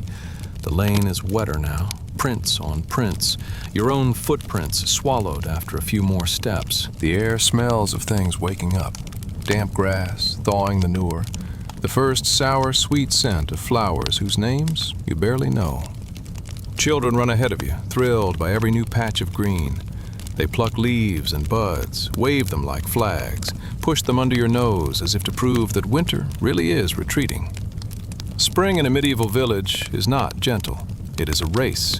It is blisters, mud up to your knees, backs bent, lungs pushing cold air in and out in sharp gulps. But for all the pain, there is a lightness in people's voices that you have not heard for months. They joke more, even if the jokes are rough. They curse the mud, but not the earth itself. They talk about if the weather holds instead of if the food holds. You feel that shift in your own chest. You are still hungry, but the hunger feels less like a wall and more like a hill. You believe, because everyone around you must believe, that if you put enough seed into the ground now, if you keep the birds off and the rain comes at the right time, there will be full sacks later and fewer tight-lipped counts by firelight. Then summer comes, not all at once, but in layers. For a while, spring and summer overlap like two different songs playing together. The mud dries, the paths crack. The first days when you can go out without extra cloth around your feet feel like a kind of freedom. You step onto warm dirt and it feels almost soft. You wiggle your toes, spreading them to feel the dust. Your mother warns you to watch for sharp stones, for thorns, for things that cut. You do, mostly, but you also run faster, because for once the ground does not try to steal the heat from your bones. The village changes color. Where there was brown, there is green. Where there were bare branches, there are leaves. The fields that looked like nothing when you left those seeds in them are now full of growth. Rows of grain stand knee-high, then waist-high, swaying when the wind passes. From a distance, the field looks smooth, like a sea. Up close, you can see each stalk, each blade, each swelling head. Your heart swells with it. This is the food you will eat when the air is cold again. This is the bread you will tear with cracked hands. This is the difference between life and scraping. Because of that, you are sent to guard it, not from armies or lords, that is someone else's terror, but from smaller, more immediate thieves, birds, rabbits, anything with a beak or teeth that does not know or care what hunger waits in the cottages. Your job now is to be a moving scarecrow. You go out into the fields with nothing more than your voice, your arms, sometimes the same stick you used on the geese. You are not alone. Other children stand at intervals along the borders, perched on rocks or small mounds, eyes sweeping the green. You shout, whistle, clap. You get creative. You sing nonsense songs, stomp, wave bits of cloth tied to poles. Your throat gets hoarse. Your legs get tired from standing in one spot, so you shift, move along the edges, stamping down paths through the weeds. The sun, when it sits high and clear, presses on your head and shoulders like a hand. What crawls down your back, making your tunic stick? Flies find you. You have nothing to do with your hands except swat at flies and throw the occasional stone at a particularly bold crow. Your stomach twists itself into knots. Summer hunger is different from winter hunger. In winter, you are cold and empty. In summer, you are hot and empty, with the cruelty of abundance just out of reach. You stand in a field, thick with future food, and chew on a stalk of grass to trick your mouth into thinking it has something. Sometimes, if you are lucky, an older person will come out and bring a bit of bread, a piece of cheese, a leftover onion. You sit together in a little patch of shade and eat, eyes still scanning the sky and the borders. You talk about small things. Who fell into the stream last week? Who saw a fox? What the priest said about a far-off war in last Sunday's sermon. You talk about the grain like it is a person you know. How fast it's grown, how the wind bent it, how beautiful it looks against the early morning light. You do not say aloud the fear that, if it fails, you will fail with it. You do not have to. It lies in every pause between your words. Some days the heat breaks and storms roll over the village. You watch the sky, heart thumping, as clouds pile up and darken, as the light turns heavy and strange. You have heard stories of hail tearing the heads off the grain, of rain so hard it knocks everything flat. You stand at the cottage door or the edge of the field and watch the first drops fall. Too big, too fast. You cross yourself. Perhaps say a snatch of a prayer the priest taught you. Perhaps mumble an old rhyme your grandmother's voice remembered. You are not choosing between faiths. You are throwing everything you have at a sky that does not listen. When the storm passes, you walk the field, feet sinking into the softened earth. You run your hands over the stalks, checking for damage. The grain leans, droops, but stands. The deep relief that washes through your small body feels too big for it. You want to laugh and cry at the same time. The adults' shoulders drop a little. They thank God. Some of them, under their breath, also thank the saint whose name they pinned to the door last week. You sleep better that night, not because your belly is full, but because the field outside your dreams is still standing. Summer is also the season when your bare feet toughen. The skin on your soles thickens, hardens, until you can step on stones that would have made you cry when you were younger. You learn, without thinking, how to place your feet, not straight down on something sharp, but rolling a bit, feeling for give, avoiding thistles with a sideways step. You know which parts of the lane stay damp, which dry fastest, which hide slick patches of old dung that will send you sliding if you are careless. Your feet become your second memory. They remember where you have stepped before. They guide you when you walk in the half-dark. Sometimes, in the hottest part of the day, you stand on a stone that has been baking in the sun and feel the heat sink into you. It is like turning yourself into bread. It lasts only a moment, but you store the feeling away to pull out on some future winter day when every step feels like breaking ice. Then the light changes again. The days begin to shorten in ways you barely notice at first. The evenings creep in earlier. The air shifts from heavy to sharp.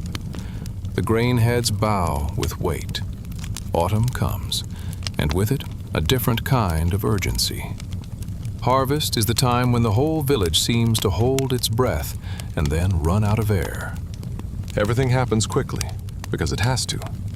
The fields that you watched so long, the green sea now turned gold and heavy, must be cut and gathered before rain and wind and rot take what you have waited for all year. You do not do the cutting. That belongs to the adults with strong backs and practiced hands, wielding scythes that flash as they swing. They move in lines, boots trampling the stubble, arms slicing wide arcs.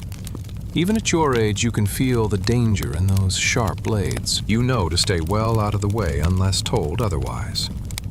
Your place in this whirlwind is with the things left behind. Again, the dropped heads, the loose grains, the bits missed by the first pass. You glean more now than in spring. The baskets come out. The fields, half shorn, look like someone has run a comb through their hair and then dropped clippings everywhere. You and the other children scatter across them, heads bent, hands busy. The adults sometimes shout, "Leave that one, I'm coming back for it," or "Don't trample there." You adjust over and over, tightening your patterns. The sun, lower now, is a red coin that moves faster across the sky than it did in June. Your back aches almost as much as theirs by the end of the day. The difference is that when the bell finally rings or the light finally fails, they go to count and plan. You go to the straw and simply fall. You do not know the exact weight of the grain brought in. You just know from the hum of talk in the cottage whether it is enough or not enough. You hear relief or tight worry. You hear your father say, "It could have been worse," and your mother answer, "It could have been better." And you understand that you are somewhere in the middle again, not saved, not doomed, just suspended. The hedgerows that were green now hold small fruits that may or may not belong to you. There are berries here and there, apples on certain trees, nuts in secret places.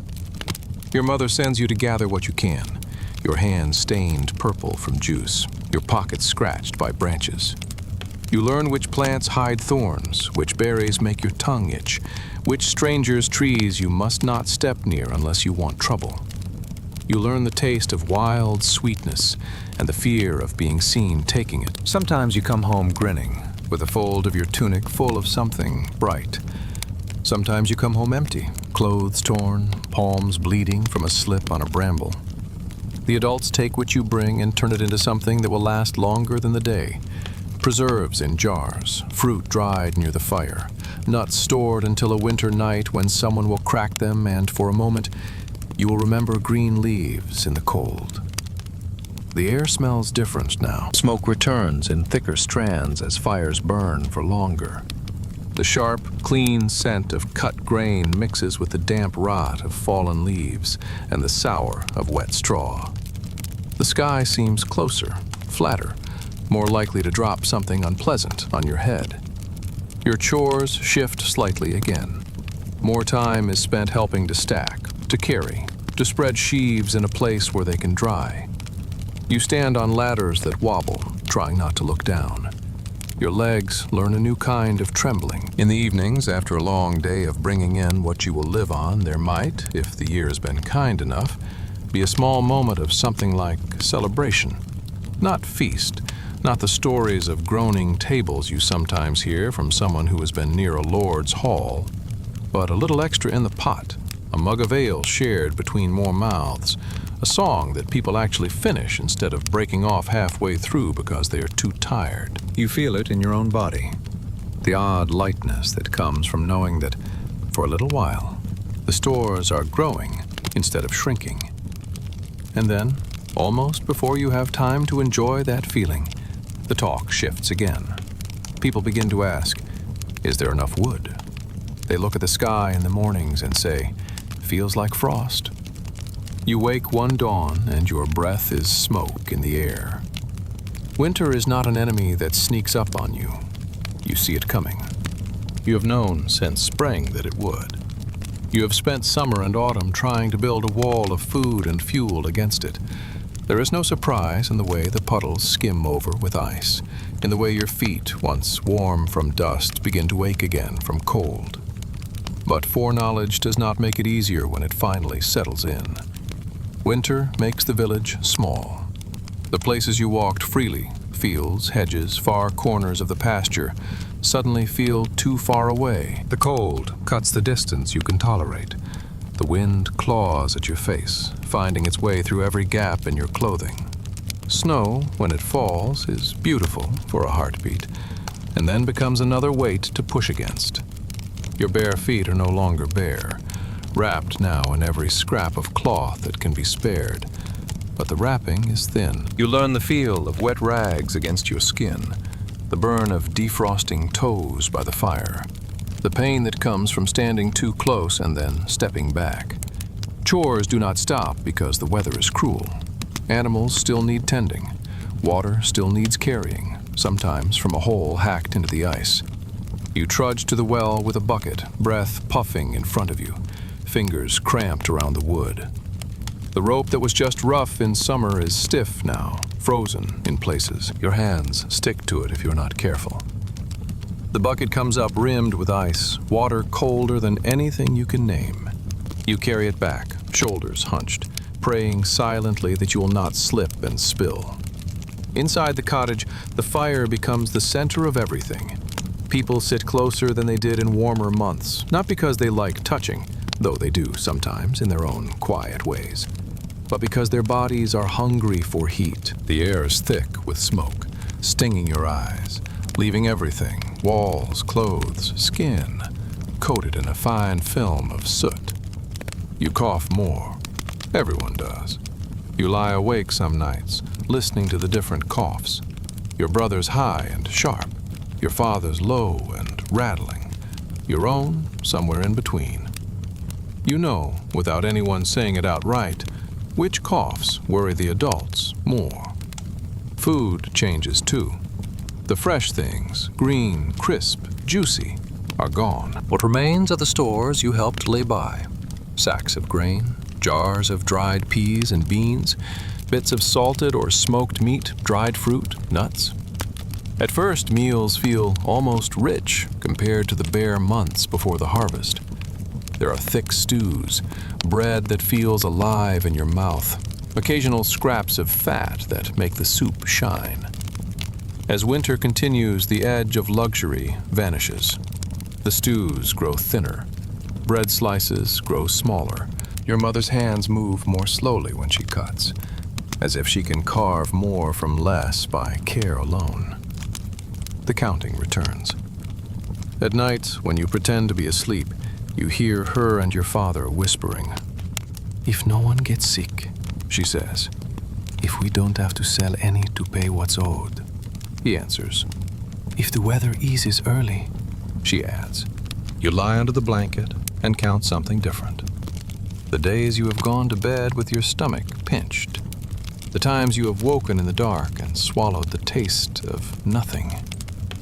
You know that somewhere near the end of winter is the hungry gap, the time when what is stored runs low and what is growing is not yet ready.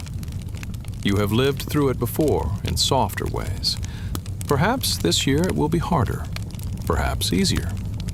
You have no way to know. You only know that winter evenings are long. After the chores are done and the pot is scraped, there are hours between the last work and sleep. You cannot go outside. The wind sounds like something angry, clawing at the walls, moaning around the corners. The forest feels closer, its stories sharper in your mind. Wolves, real and imagined, breathe at the edge of the light. So people talk. They mend, spin, carve, patch, and they talk. You sit near your mother's knee or your father's stool and let their words wash over you like the priest's Latin. They talk about the year that's passed, measuring it against other years. "Remember the great frost," someone says. "The year the river froze so solid they said a man could ride a cart down it?" "We ate bark that year," someone else adds quietly, and thanked God for it. They talk about times when war came closer, about soldiers billeted in cottages, about fires on distant hills. They talk about sicknesses that swept through, leaving empty places on the straw beds.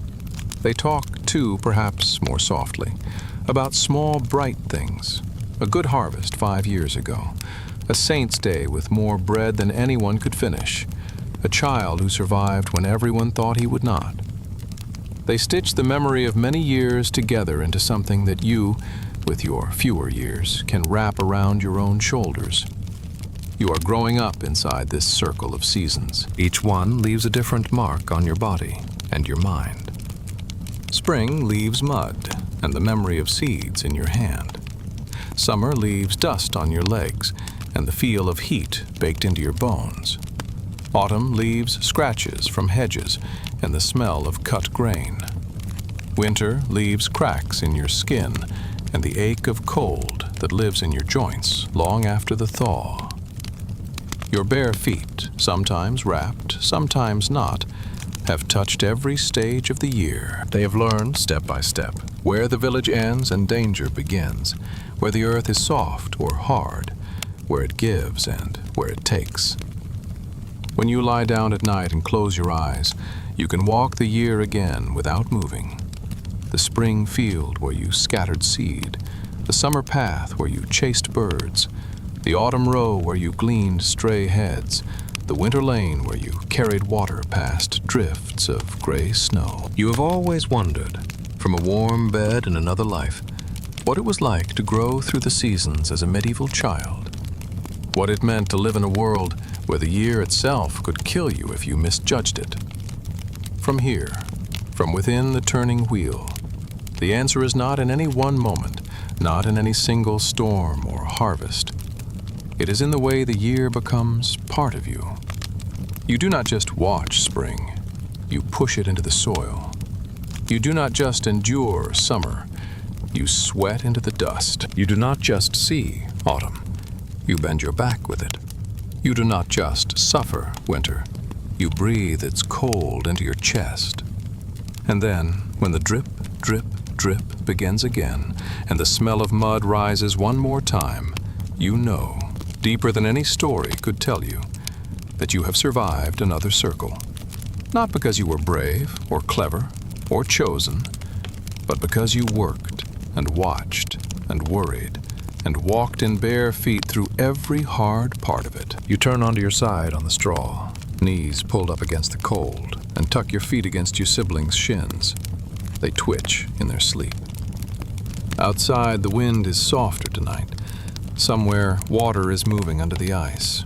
Somewhere, a seed lies in the dark, waiting for its moment. You wait too, small and tired, and older than you were, ready to be dragged by the year again, because there is no other way to grow up here except to be pulled with it, season after season, until your steps are as sure and worn as the paths you walk. You do not remember the first game you played, but you remember the first time you realized that play was something you had to steal. When you were smaller, people laughed when you chased chickens for no reason or stamped in puddles until your feet were soaked. They said, "Let the child run," and watched you the way they might watch a dog or a lamb, shaking their heads, half amused, half tired. Now, when you run without purpose, someone always calls you back. This work. Stop that.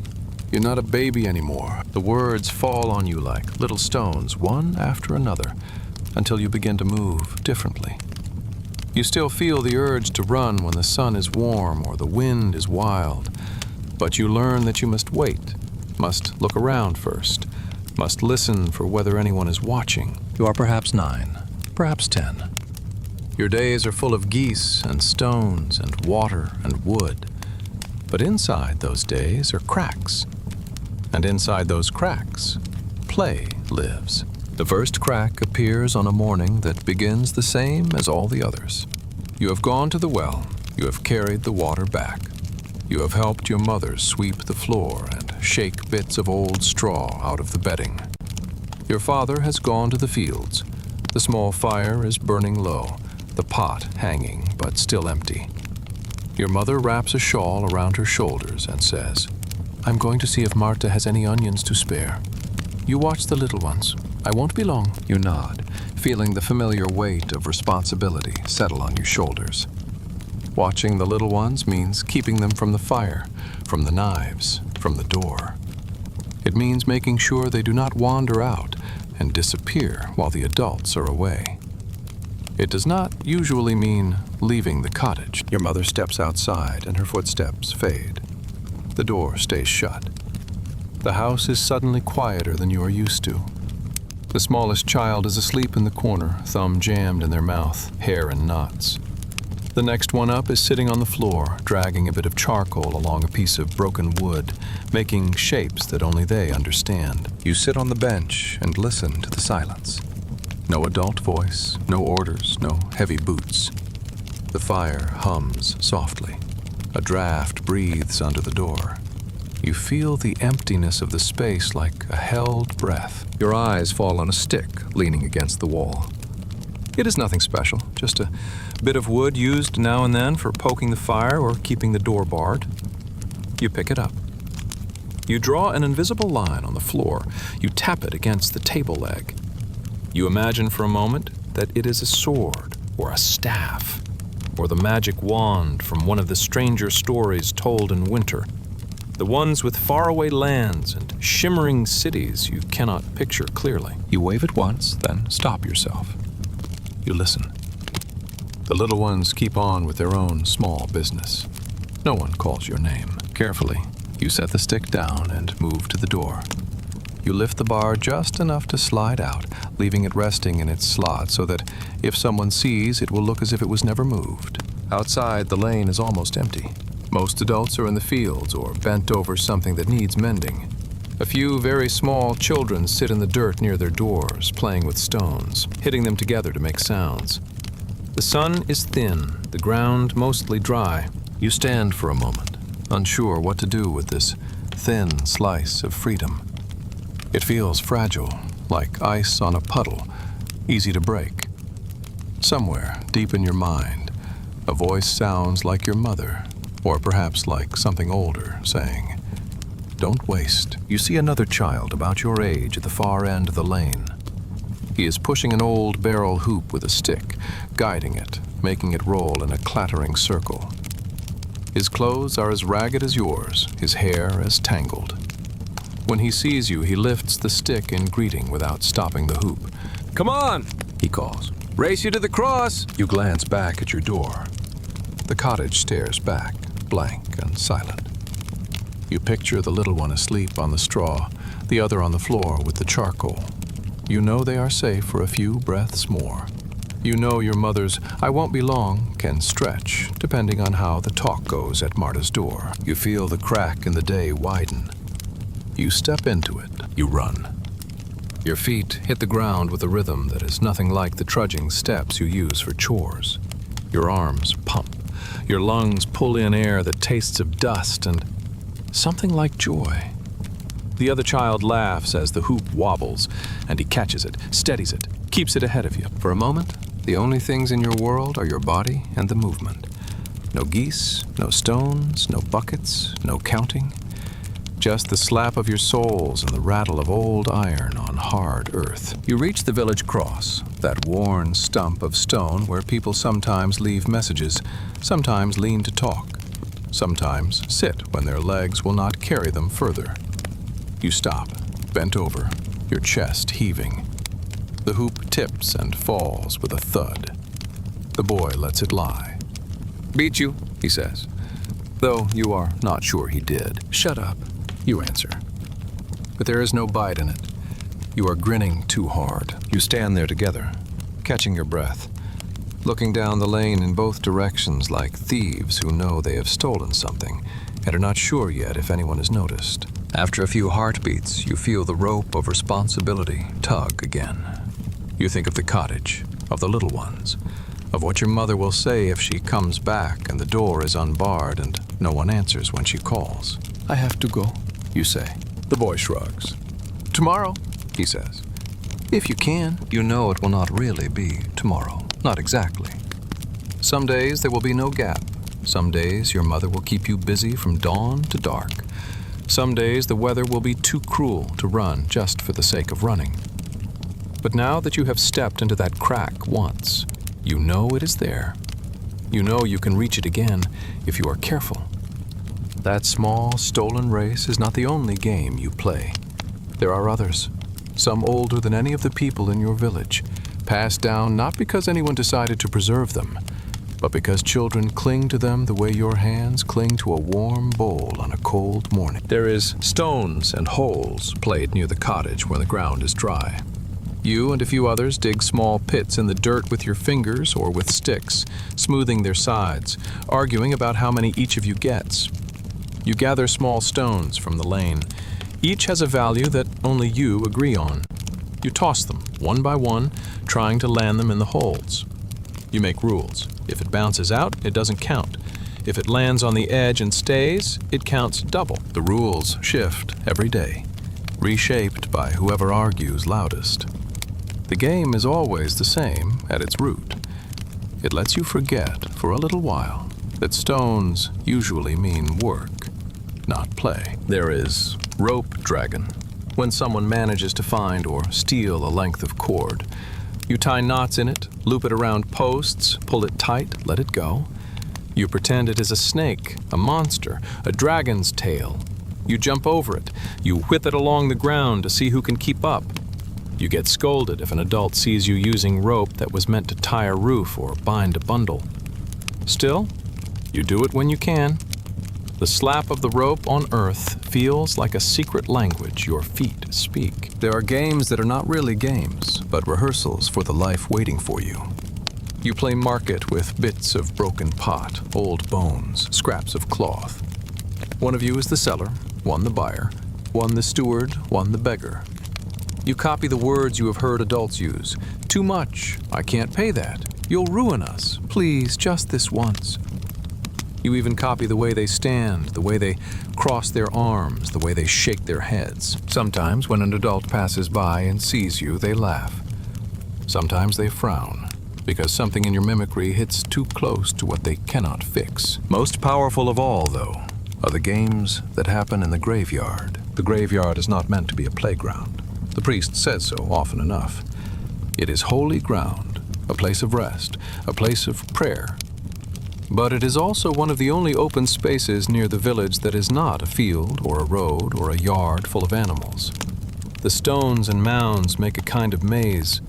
Children are drawn to it, the way they are drawn to anything that adults say they must treat seriously. You and the other children slip in when you are sent to fetch someone, or to fill a bucket from the barrel near the church, or to bring a message. Sometimes you are sent on purpose, because your parents know you like it and know in their bones that you should have somewhere to stretch your legs that is not just along a row of grain. You learn quickly which graves belong to whom. You know where your own dead lie, the small patch where a baby was lowered into the earth, the longer mound where an old woman who used to give you crusts rests. You also know the ones that make the younger children whisper, the graves of those who died badly. That one drowned, someone tells you, pointing at a tilted cross with no name. My uncle says he still comes back on foggy nights, dripping. That one was struck by lightning, Another child says, touching their forehead with 2 fingers in a gesture that has something of a blessing and something of a warding off. If you jump over it 3 times, you'll get struck too. Don't step on that one, A third adds, pulling at your sleeve as you walk. Or you'll get a cough that never stops. None of these things are written anywhere. The priest does not mention them when he stands at the altar. But here, among the stones, the rules are real because everyone believes them enough that no one wants to test them. So you make a game of it. You run between the graves, jumping from patch to patch, trying to keep to the safe stones. You invent paths that go from good dead to good dead without touching a bad mound. You leap over a small grave because someone dared you, shouting something to ward off whatever might grab your ankles. You feel, in the moment your feet leave the ground, a small terror that something will indeed reach up and pull you down. It does not. You land, knees jolting, and the thrill that runs through you is double. You have defied both fear and rule. The graveyard is also where you whisper secrets. Away from the eyes and ears of adults, you talk in low voices about things you do not quite understand. Why someone's mother cries at night. Why the steward's man hit a boy last week. Why the sky looked strange before the storm. You share what you have heard in pieces. Talk of wars somewhere else, of plagues that once emptied whole villages, of saints who walked barefoot and never complained. You also share smaller things. Who stole an apple from whose tree? Who saw who kiss behind the barn? Who was afraid of the dark? These secrets feel big in your small chest. They make your life seem larger than just your cottage, your chores, your plate. There are moments, in the graveyard, and in the lane, and in the field's edges, when you feel almost light. You forget the weight of the bucket, the ache in your back, the fear in your parents' voices when they talk of bad years. You chase someone, you are chased. You fall and skid and laugh despite the sting in your palms. For a few breaths, you could be any child in any time. But even in those moments, hardship is never completely gone. It waits at the edge of your vision. It makes itself known in small ways, in the way someone's stomach growls loud enough to interrupt a game, in the way one child sits out hugging their knees because they do not have the strength to run, in the way another's laughter ends in a cough that sounds like it comes from somewhere too deep. Sometimes you are in the middle of a game when an adult's voice cuts through everything. You there, come, we need you. The game dissolves at once. There is no way to say just a bit longer, no room to argue that you are nearly finished. Work calls, and you go. The barrel hoop rolls into a ditch, forgotten. The stones in their careful holes are scattered by a passing foot. The secret whispered behind a gravestone is cut off mid-sentence and may never be finished. You have always wondered, from far away, whether medieval children had anything like childhood as you understand it, whether their days were nothing but work and fear. From where you are now, you see that there is a kind of childhood, but it is thin and frayed and constantly interrupted. It lives in margins, a few breaths between tasks, a few steps between the cottage and the well, a few moments when an adult looks away. There are also small private freedoms that no one quite gives you, but no one can truly take. Sometimes at night, long after you are supposed to be asleep, you lie awake and tell yourself stories. Not the ones told by your father or the priest, though pieces of those slip in, but your own quiet reweavings. You imagine a day with no chores. You picture walking all the way to the forest and not having to stop at the big oak. You imagine a table with enough bread that no one counts slices before eating. The images are soft and hazy, like smoke, and you know they will vanish when morning comes. But for a while, in the dark, they are yours. Sometimes, when you are sent to fetch something from a neighbor's house, you walk a little slower than you might.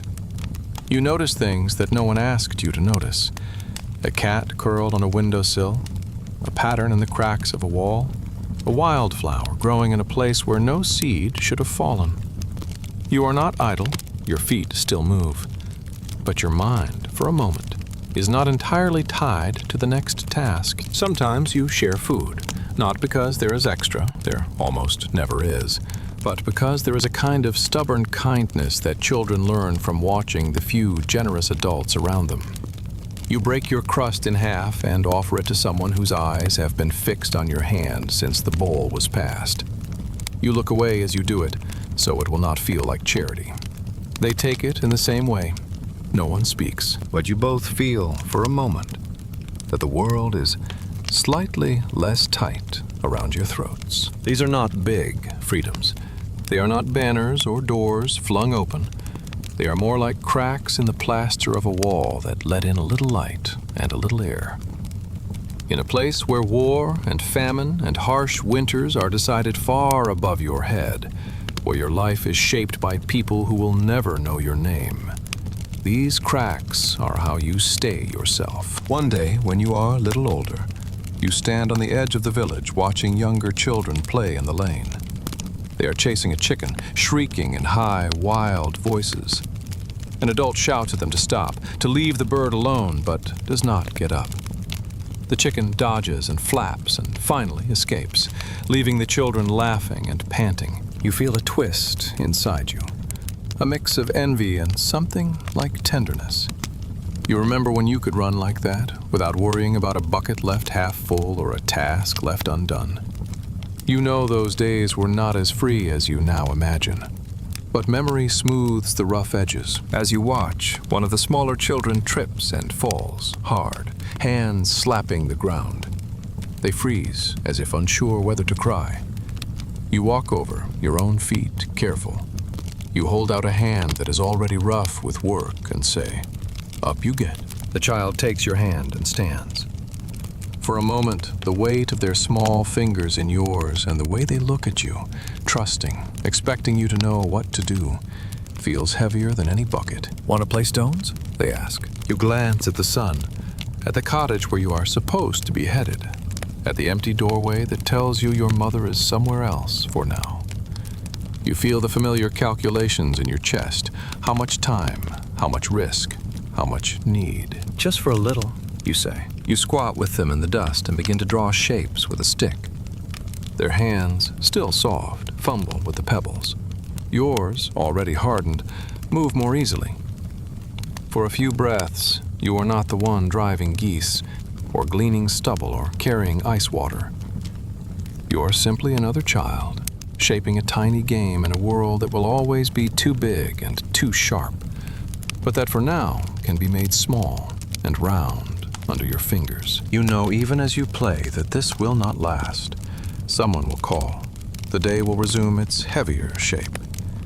But this is how you grow up here, not by losing childhood all at once, but by letting it shrink into the spaces between blows, between orders, between the season's demands, and by holding it gently and stubbornly whenever your hands are free enough to curl around it. You notice the sickness before anyone says the word. It begins as a sound at the edge of things. Someone coughs in the lane and does not stop as fast as they should. Someone at church clears their throat again and again while the priest is speaking. At night, when you lie on the straw bed between your siblings, you hear chests rattling in the dark. It is a different sound from snoring, different from sighing. It's a kind of scraping from deep inside, like someone trying to pull a stone up out of a well with a frayed rope. You are 10, maybe 11. You have lived through enough winters to know that people cough when the air grows cold and the smoke hangs low in the cottages. But this time, the coughs stay when the weather begins to change. They follow people into spring. They sit under their ribs and refuse to leave. It starts close to you, not in some distant house. Your younger brother, the one who always ran a little too fast and shouted a little too loud, begins to slow down. At first, it feels like a relief. He is not crashing into you or teasing you while you do your chores. He does not beg to come with you when you go to watch the geese. He sits by the fire more, shoulders curled, hands in his lap. Get up and move, your mother tells him the first few days. You'll stiffen like an old man if you sit there. She says it like a joke, but there is something tight around her eyes that keeps the laughter from reaching her mouth. He stands when she tells him to because he is still too small to disobey openly. He takes a few steps, then sits again when her back is turned. You watch him tug the blanket up around his shoulders, even when the air in the cottage is not that cold. You see the way he presses his lips together before he coughs, as if to hold it in. One night you wake to the sound of him coughing so hard the straw rustles. The thin blanket over you all shivers with each convulsion. His breath catches, that explodes out. Again. Again. You roll over and see him hunched, arms wrapped around his middle as if he could hold himself together by force. In the faint red glow from the embers, his face looks different, flushed and shiny, eyes too wide. "Lie down," you whisper. "I can't," he whispers back, then coughs so hard he almost chokes on the word. Your mother is already awake. You hear the creak of her body as she sits up. She reaches across, her hand moving over his forehead, down to his cheek, then to his neck. You know that touch. You have felt it on your own skin when you were sick. Not gentle exactly, but careful, searching. "He's hot," she says quietly. Your father grunts, still half in sleep. "It's the smoke. He'll settle." "Too hot for smoke," she answers. "Here, sit up, love. Sip this." She moves away, and you hear the soft clink of a cup being filled from the small pot near the fire, the one that holds water or weak ale or some bitter brew of herbs. Soon she is back, lifting your brother, holding the cup to his lips. He swallows, coughs some of it up, swallows again. You lie there, pressed against the damp edge of the blanket, and listen as the night stretches. Your mother's voice rises and falls in soft fragments. "There now. And, Breathe slow. and, Hush, you'll wake the baby. and, Saint so-and-so, watch over us." your brother's cough is like a bell that does not stop ringing. Every time it starts, you tense, waiting to hear if it will end. By morning, you feel as tired as if you had worked in the fields all night. Your brother's face is gray pale with 2 bright red spots on his cheeks. His eyes shine in a way that is not joy. When he tries to stand, his legs wobble. Your mother sends you to the well. She sends you to the church to see if the priest is there. She sends you to the cottage of the woman everyone calls good with herbs, though the priest shakes his head when people say that. You run more than you walk, the world blurring around you, your lungs burning, the rope of fear pulling you forward. The woman with herbs comes. She is older than your mother, her back bent, hands stained green and brown from things she has crushed. She carries a bundle that smells sharp and strange. The priest comes later, his cloak flapping, his mouth already forming the words of prayers you know too well from other people's sickness beds. You stand in the corner and watch them circle your brother's straw pallet like two different kinds of hope. The woman lays cool cloths on his forehead, makes him sip something that makes his face twist. She mutters under her breath words that are half prayers, half recipes. The priest crosses your brother's brow with oil, murmurs Latin phrases, lifts his eyes to the low, smoky ceiling as if he can see through it to somewhere better. Your brother is too tired to argue with any of it. He lies there, eyes half open, breath rattling in and out. Sometimes his lips move, but you cannot catch the words. Once, he reaches out his hand and your mother grabs it with both of hers, as if he might float away without that weight. You have chores to do. Geese that do not know someone is ill. Water that does not carry itself. Wood that does not walk to the hearth. But every task now has a piece of you missing because it is back at the cottage, listening, waiting. You carry the bucket and think of his breathing. You chase a goose and see his face. You pick up a stick and remember his fingers tugging at your sleeve in games. You are not the only one watching. In the village, eyes are always open for cracks where misfortune might be creeping in. People notice when your brother does not appear in the lane. They notice your mother's tight mouth at the well, the way your father's answers grow shorter. He's got a fever, Someone says near you, not noticing you are part of the story. So-and-so's little girl had the same last winter. Didn't see the spring. Don't say that. Another voice answers quickly, fingers making a little sign over their heart. Children are light. They bounce back. You only say that if you have not buried one. The first voice mutters. You walk away before you hear the rest. Their words settle in your stomach like cold stones. Days stretch. Some are better. Your brother's cheeks cool. He even sits up and asks for a piece of bread. Your mother smiles for real when he does that. She gives him the crust from her own share and says, See? He'll be running around again, pestering us to death. On those days, you let yourself imagine that this sickness will slide past your house the way bad storms sometimes skirt the edges of the fields. You walk a little lighter. You laugh once at a silly joke. You step into a game without checking the cottage door every few breaths. Then there are the bad days. The fever rises again, hotter. He shivers even under extra blankets. His eyes roll, seeing things you cannot. He speaks to people who are not in the room. Once he calls the name of your dead grandmother, the one buried near the yew tree. The hair on your arms lifts when you hear that. You learn the shape of helplessness. It is your mother's shoulders, hunched so far forward she looks like someone much older. It is your father standing in the doorway looking out at the lane as if he wishes he could punch whatever illness hovers there. It is your own hands, empty except when they are holding a cup or a cloth, not knowing what to do when they are not. You keep living. That is the cruelest part. Even while he lies there half in this world and half somewhere else, the day demands what it always demands.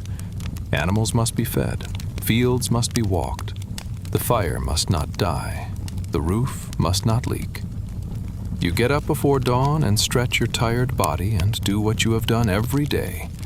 Only now every movement feels like an insult. How can you chase geese when your brother may be slipping away in the next room? How can you carry a bucket when he can barely lift his head? But you do. Because if you don't, the sickness will not only take him, it will take the rest of you by hunger. The sickness does not stay only in your house. As the days pass, other coughs deepen. You hear more talk near the well. A child in another cottage at the far end of the lane does not come out anymore. An old man whose cough was always bad now does not answer when someone bangs on his door. Something's going round, people say. Bad air, God's displeasure, the devil walking. The priest preaches longer sermons. He talks about sin, about punishment, about the need for repentance. He talks about charity, too, about sharing what you have, about helping the sick. He swings incense until the church fills with thick, sweet smoke, as if he can choke the sickness out with the smell. You stand, shifting from foot to foot, head full of his Latin and your own fear. Then, one morning, you wake up and know at once that something has changed.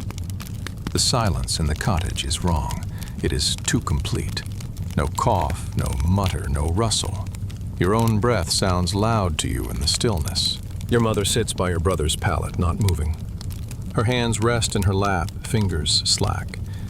Your brother lies very still, so still that for a moment your mind refuses to see it.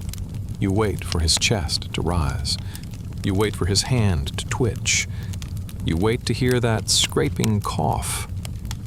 Nothing happens. Your father is in the corner, elbows on his knees, head in his hands. His shoulders do not shake. It is as if the weight he has always carried has finally pushed him into a shape that will not move again. You understand, in a slow, thick way, what has happened. But part of you does not. Part of you expects him to sit up and shout at you for staring. Part of you thinks this is a trick, a game, a strange quiet you do not yet know. Your mother turns her head. Her eyes meet yours. They are raw, not wet. It is as if she has cried all the tears she had in another night before this one. Go and get the priest. She says. Her voice is flat. Tell him it's done. You go. Your legs feel hollow, as if they might fold. You go anyway. The path to the church has never felt so long or so short. The world outside looks exactly the same. Cottages, smoke, people moving, the sky doing whatever it does. You want to shout at everything. Don't you see? Don't you know? But your mouth stays shut. You have been taught your whole life that you must not waste your voice on things that do not change. The priest comes. He says the words. The women of the village come too, carrying cloths and water. They lay your brother out carefully, straightening his limbs, washing his face, combing his hair.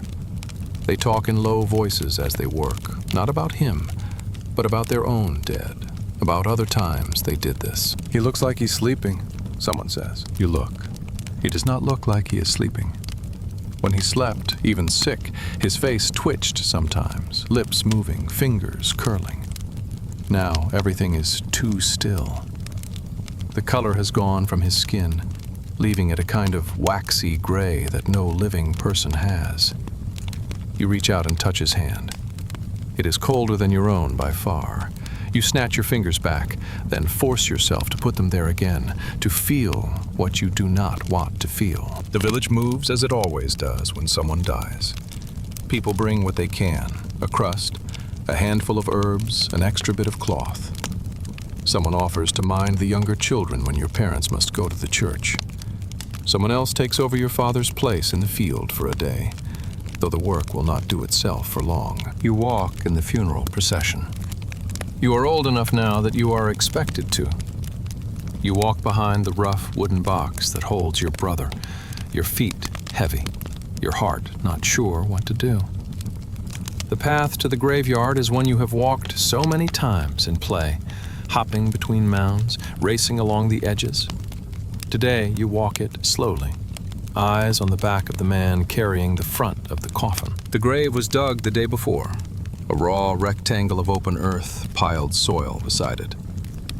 You stand by as the priest speaks. His words are not new. You have heard them before over other bodies. Dust to dust, ashes to ashes.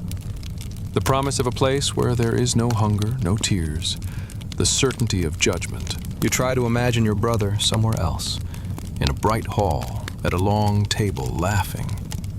You try to imagine him in a place with no cold, no smoke, no cough. The pictures will not come clear. All you can see when you close your eyes is the tilt of his head when he chased the geese that first day. The way he stuck out his tongue when you scolded him. The way his hand felt in yours when he was afraid of the dark. When the first shovelful of earth hits the lid of the coffin, the sound shocks you. It is loud and dull at the same time, like someone dropping a stone into your stomach. For a moment you think you will be sick. You swallow hard and stare at the ground. The adults throw in earth first. Then someone nudges you. Go on, they say. Say goodbye. Your hand closes around a handful of soil. It is damp and cold and clumpy. You hold it, feeling the grit between your fingers. then let it fall. A brown scatter on the rough wood, then another, then another. You think absurdly about the grain you sowed in spring, about how you threw seeds into furrows with a motion almost like this. You wonder what, if anything, will grow from what you are doing now. Afterward, you stand with the others as the grave is filled. The mound rises. Someone puts a simple wooden marker at its head. Your brother's name is scratched into it with clumsy letters. The priest makes the sign of the cross. People murmur words of comfort that do not touch you where you are. God wanted another angel, someone says. You want to shout that God can find his own angels, that your brother's body and laugh and cough were yours, not his. You do not.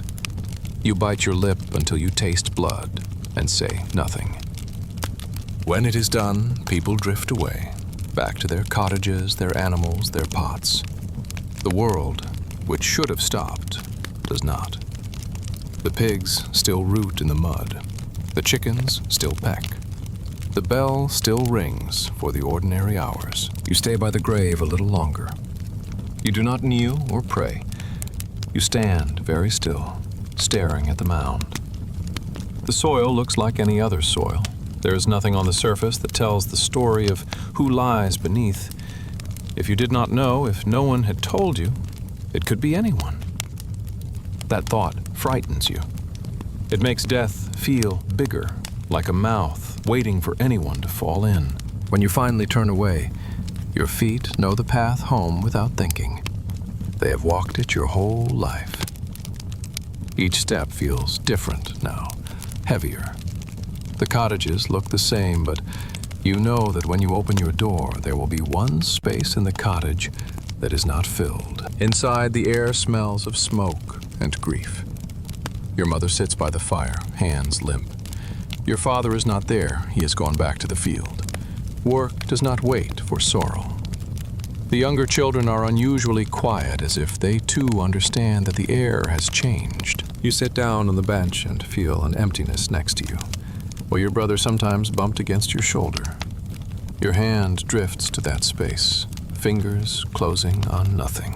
Life after death is not like stories. There is no single moment when you feel suddenly wiser or older. There is only the slow work of days continuing. The next morning, you still have to go to the well. You still have to gather wood. You still have to shout at the geese. You do all these things with the sense that you are doing them with part of your body missing. You notice sickness more now. You hear each cough in the lane like a warning bell. When a friend sneezes, you flinch.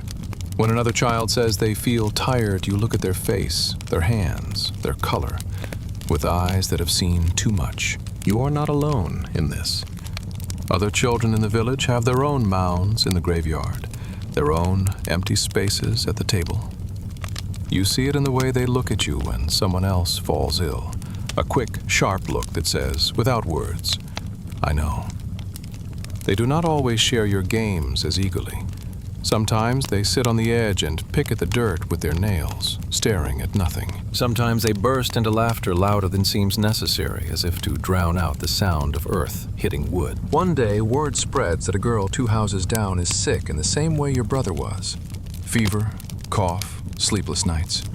You see her carried from her house to get air, her mother's arms strong under her thin body. The girl's head lolls. Her mouth opens in a wheezing breath. You stand at your door, fingers digging into the rough wood frame. Your own chest feels tight, though you are breathing fine. You want to run to her, to say something, to tell her that you are sorry, that you hope she lives, that you remember when she jumped over graves with you. You also want to slam the door and pretend you never saw. Both feelings live in you at once, a knot you cannot untangle. Sickness and death do something to your idea of the world that nothing else has. War you have heard about mostly in talk and distant rides. Famine creeps in slowly, in the way bowls grow emptier. Winter wraps everything, but then it loosens. Illness, when it comes like this, is sudden and close. It takes someone who is breathing next to you and makes them not breathe. It makes you question the invisible lines you had drawn in your mind between safe and unsafe, between here and gone. You have always wondered, from another time, How medieval children understood death when it came so often and so near. From here, inside this life, you see that they understand it the way you do now, not as a grand philosophical truth, but as the absence of voices they expect to hear, as a shape missing in the straw bed, as a name said differently in the cottage. you start to remember people in ways you did not before. You remember how your brother's laugh sounded when he fell in the stream and came up spluttering. You remember the way he mispronounced a prayer when he tried to copy the priest. You remember the pattern he made in the dirt with his heel when he was thinking. These memories come like small lights in the dark. Sometimes they comfort you. Sometimes they make the ache worse. You also begin to notice how adults hold their grief. Your mother moves more slowly for a while, then faster, as if she cannot stand being still. Your father does not talk about your brother much, but when he passes the spot where your brother liked to sit by the fire, his gaze flicks there and away, quick as a sparrow. When someone mentions a funny thing your brother once did, your father's mouth tightens. He does not tell them to stop, but he does not join in. The village does not soften because of your loss. The steward still comes to collect what is owed. The sky still threatens frost when it should not. Pigs still escape their pens sometimes and cause trouble. Nothing pauses for your sorrow except you. And even you, when there is wood to carry or grain to glean, must put one foot in front of the other. You find yourself in the graveyard more often. Not always by your brother's mound. Sometimes you stand in your other graves, reading names you can barely decipher, trying to imagine their faces. Sometimes you sit on a low stone and watch the wind move through the grass, bending the blades over the humps of earth. It feels strange and wrong that the place which once was mostly game and dares is now the only place where your feet can be still without someone asking why. Other children come too. You do not always speak. It is enough sometimes to know they are there, that their eyes rest on the same markers, that their hands have thrown soil the way yours did. When you do talk, your voices are quieter than before. The stories you tell have changed. You still whisper about ghosts and curses, but now those stories sit beside the plain truth that people die, even when no ghost walks and no curse is spoken. One evening, as the light is fading and the bell for vespers is about to ring, you sit by your brother's grave and press your palm flat on the mound. The soil is cool. Somewhere below it, bones are beginning to form where soft flesh once was. You think about what the priest says, that the body is just a shell, that the soul is elsewhere. You also think about how much you miss the shell. It is hard to love an invisible promise when you remember the weight of a real hand. You do not come to an answer. You do not suddenly feel at peace. What you do feel, after a while, is the roughness of the earth under your hand, the scratch of a bit of grass against your wrist, the cold creeping up through your knees. You take your hand away, stand up, and walk home, because your mother will soon call, and the pot will need stirring, and the geese will need penning. This is how childhood meets death in your village. Not in one single blow that knocks you into another life, but in a series of sharp edges you bump against as you keep walking. You lose a brother, or a friend, or an old woman who always saved you a crust. You walk behind rough coffins. You throw soil into holes. And then you go back to your chores, carrying their absences like extra weight in your arms. You grow older without meaning to. Your eyes, when you look at the younger children chasing chickens in the lane, see the thinness of their wrists, the hollows at their necks, the way their breath catches when they run. You know, in a way they do not yet, how fragile those bodies are. You shout at them to be careful around the well, around the fire, around the cartwheels, not just because you do not want more work, but because you have seen too many small lives end quickly. When you lie on the straw at night now, you still listen to the sounds of the cottage, the breathing, the shifting, the soft, almost constant cough of someone's lungs. You count those breaths without even knowing you are counting. You fall asleep only when the rhythm convinces some animal part of your brain that, for this night at least, everyone is still here. You have always wondered how medieval peasants coped with war, famine, harsh winters, sickness that came like a shadow and took what it wanted. From inside this child's narrow world, you begin to understand the answer is not in a single act of courage or a single prayer. It is in the way you keep doing things. Fetching water, shoeing geese, gleaning grain, playing stones in the dust, even when your heart feels heavier than the buckets you carry. It is in the way you learn to live with empty spaces at the table and mounds in the graveyard, without letting your own feet stop moving. You are not a hero. You are a child who has watched another child die and still has to get up at dawn. You feel every empty ache, every cold breath, every dull fear as your own. And somehow, you keep going. You notice the invisible things before you have names for them.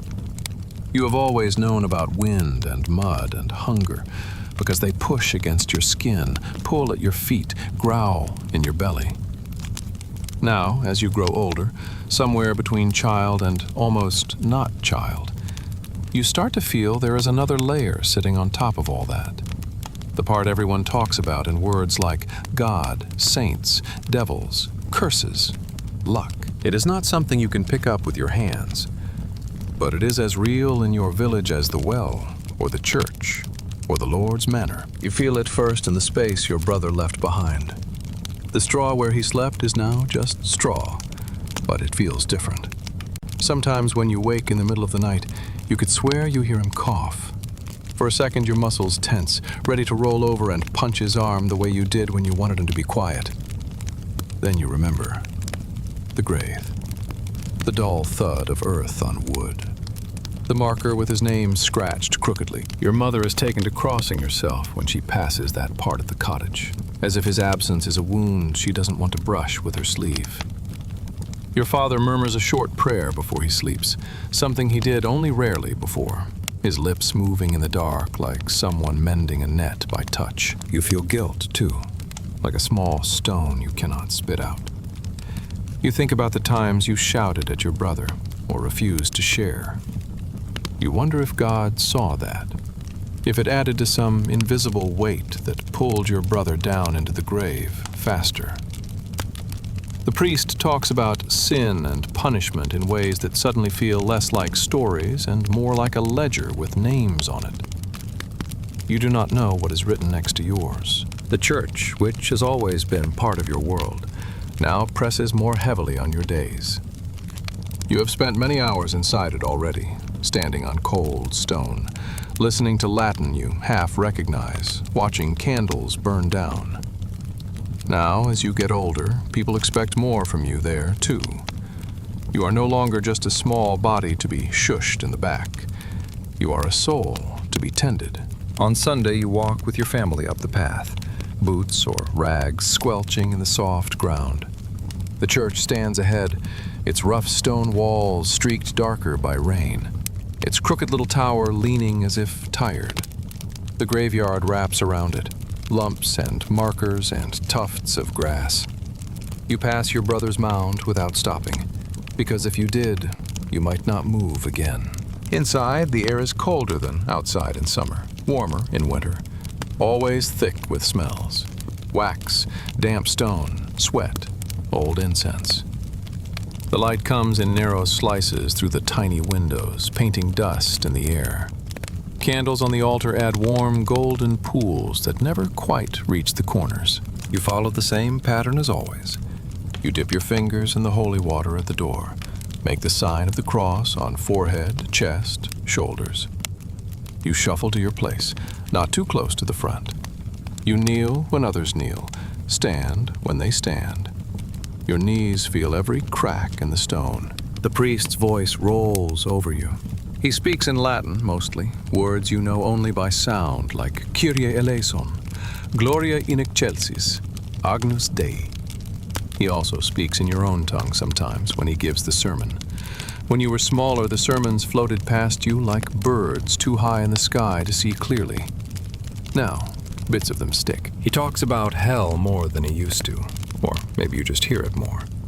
He talks about a fire that never goes out, about worms that never sleep, about gnashing of teeth.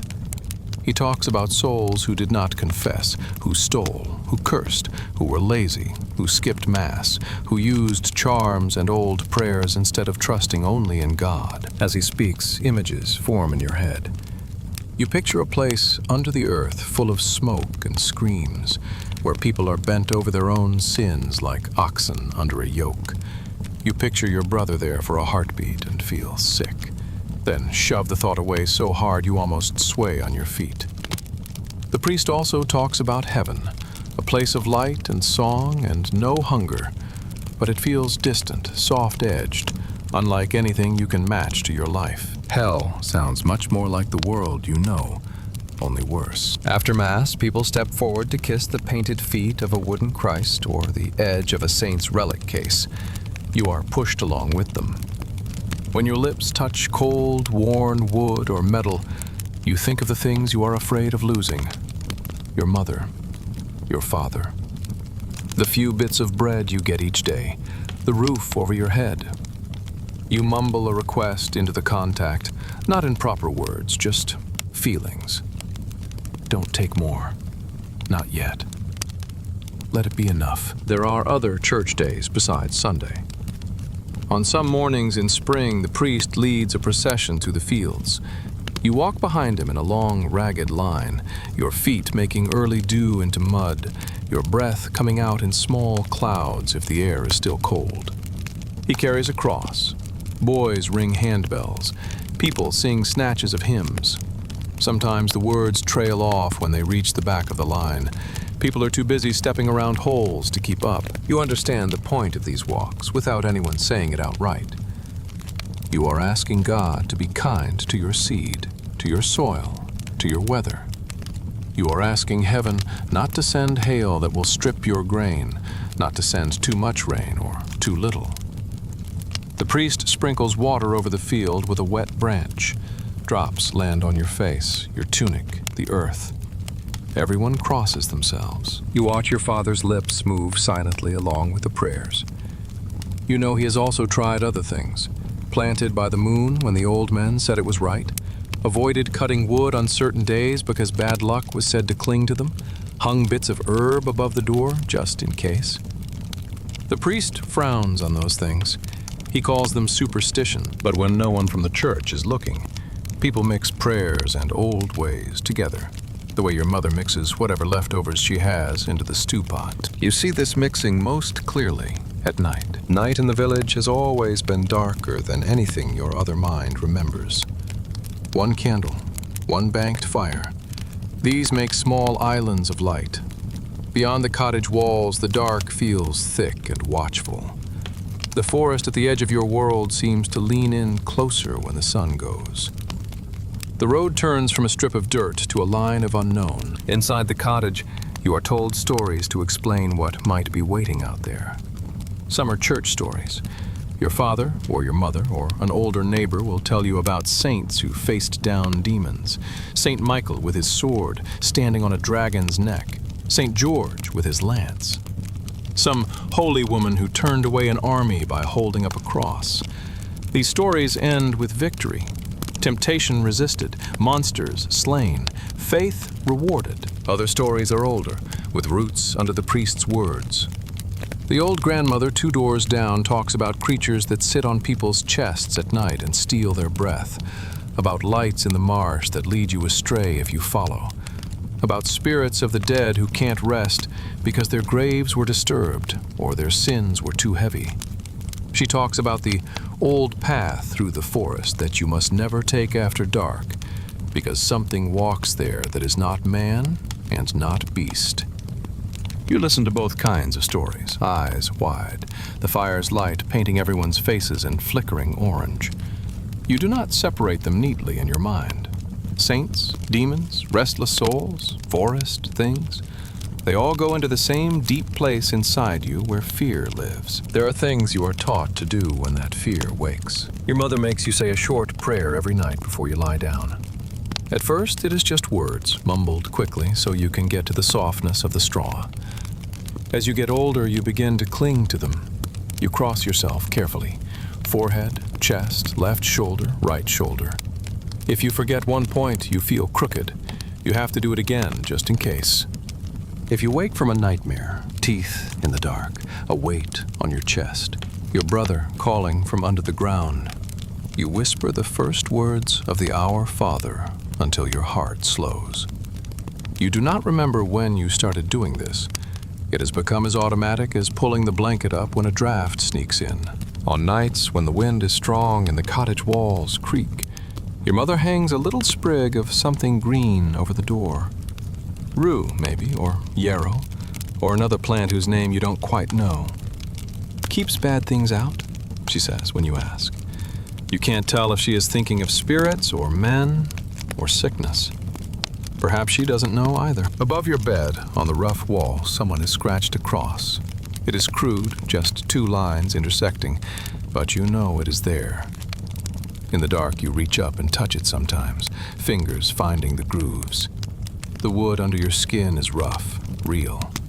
Whatever it is meant to protect you from is not something you can touch. During the day, beliefs cling to your routines as tightly as mud clings to your feet. Your mother traces a cross in the air over the bread before she cuts it. Your father mutters, God willing, after any sentence that dares to speak of the future. We'll have enough if the weather holds, God willing.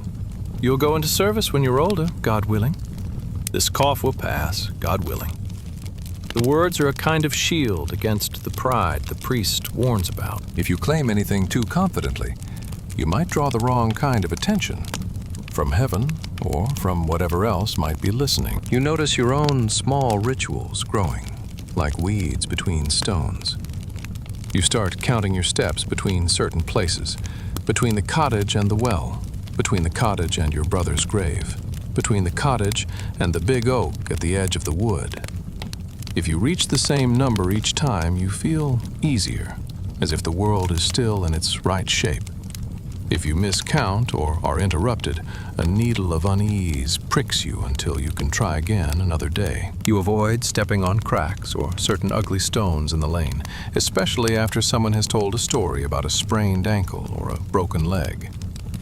Part of your mind knows that rocks do not remember your feet. Another part whispers, why risk it, when there is so much you cannot control already? Once, when you are out gathering sticks with a group of children, a girl your age stops suddenly and backs away from a patch of earth. What is it? You ask. Fox track, she says. And see? 3 crows flew over when I saw it. That's a sign. A sign of what? She shrugs, but her face is serious. Something bad. Best not step on it. You laugh at her later in front of other children because laughter is a way to push back against fear. Alone, when you walk that way again, you go around the spot. Just in case. The priest would say you are foolish. He would tell you that signs and omens are tricks of the devil, meant to pull you away from trusting only in God's will.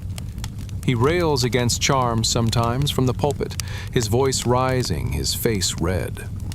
He tells a story about a woman in another village, punished for muttering old words while she spun wool, instead of saying her prayers. You think of the herb woman, of her pouches of dried leaves, of the way people go to her when they are desperate. You think of the little bag your mother once tied to your belt when you were very sick, of the way she tugged your shirt down after, hiding it when the priest came to give a blessing. There is a kind of quiet argument going on all the time in your village, not in words, but in actions. The church says, come, confess, pray, trust, obey. The old ways say, carry this, avoid that, whisper this rhyme. Don't look back when you hear your name called in the woods. Most people you know do both, layering one on top of the other. You are not different. When your stomach twists with fear for no reason, you cross yourself quickly and touch the charm your mother still lets you wear. Just a little knotted bit of thread with something hard inside.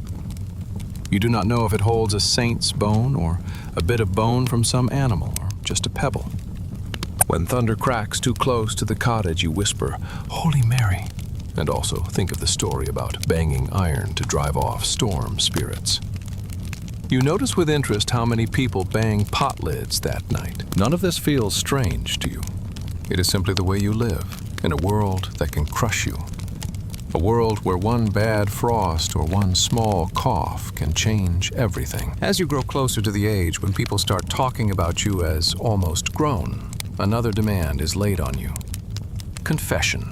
You have confessed before, but only as a mumbling child pushed forward by your mother, listing obvious things. I disobeyed. I stole a crust. Now, when you kneel in the dark little corner screened off for confession, your knees on the gritty floor, it feels different. You are aware of your body in a new way. Bless me, Father, for I have sinned, you say, because that is how they taught you to begin. You list your faults. You do not say that part out loud. You talk instead about smaller things, arguing, thinking bad thoughts, being lazy in the fields, sometimes skipping part of your prayers because you fell asleep. The priest listens. You see only a shadow through the screen, the edge of his nose, the line of his cheek. He clears his throat and then speaks in a tone that is both tired and patient. God is merciful, he says, but you must be honest. You must trust in his judgment. Your brother's soul is in his hands now. It is not for you to decide why he was taken. Your work is to live rightly yourself so that when your time comes, you may be found ready. The word feels heavy for someone whose hands still shake when they hold a full bucket. He gives you a penance, so many prayers, perhaps a small act of kindness he tells you to do for someone. You fulfill it carefully, counting each repetition on your fingers. You hope that each word is like a stone placed on the opposite side of some invisible scale, balancing out the things you have done wrong and the thoughts you did not confess. At night, your dreams are full of images drawn from both church and stories. You see Christ on the cross, but sometimes his face shifts into that of someone you know. You see a road with two forks, one bright, one dark. You see flames licking at the edges of fields. You see your brother running ahead of you, in a place where the grass is taller than any you have seen, turning to look at you with a face you can't quite read. Is he happy or accusing? You wake with your heart pounding, the blankets twisted around your legs, the taste of smoke in your mouth. You start to build, inside yourself, another map alongside the one of wells and lanes and fields. This inner map marks where you feel safe and where you do not. Not because of visible dangers, but because of invisible ones. The church is safe and frightening at the same time. Safe because holy words are spoken there. Frightening because that is where your sins feel most visible. Your cottage is safe when your family is all in it, less safe when you have to pass the straw where your brother slept. The graveyard is frightening when the wind blows and branches knock together, safer in the stillness of late afternoon when the sun makes long shadows and the stones seem like sleeping people. The forest edge is always uneasy ground. You cross yourself when you pass the big oak, not only because bandits might be there, or animals, but because so many stories have been tied to it. Your hand moves without thinking. If you have to go out alone after dark, as you sometimes must, to the privy, to the shed, to check something that your parents are too old and tired to move for, you feel the hair on your arms lift. The night is not empty. It clicks and rustles and breathes. You whisper a prayer and also a small old rhyme about stay away, things of the dark.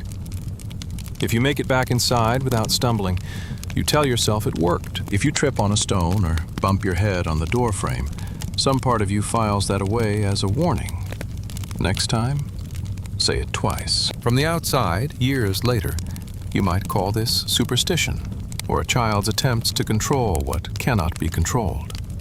Inside the life, it is survival of another kind, the survival of your mind in a world where your body is always at risk. You notice, as you grow, that adults carry their own private maps too. Your mother always takes a small detour around one particular house when she can. The house where a woman lives who once quarreled loudly in the lane and was rumored to have cursed someone's cow.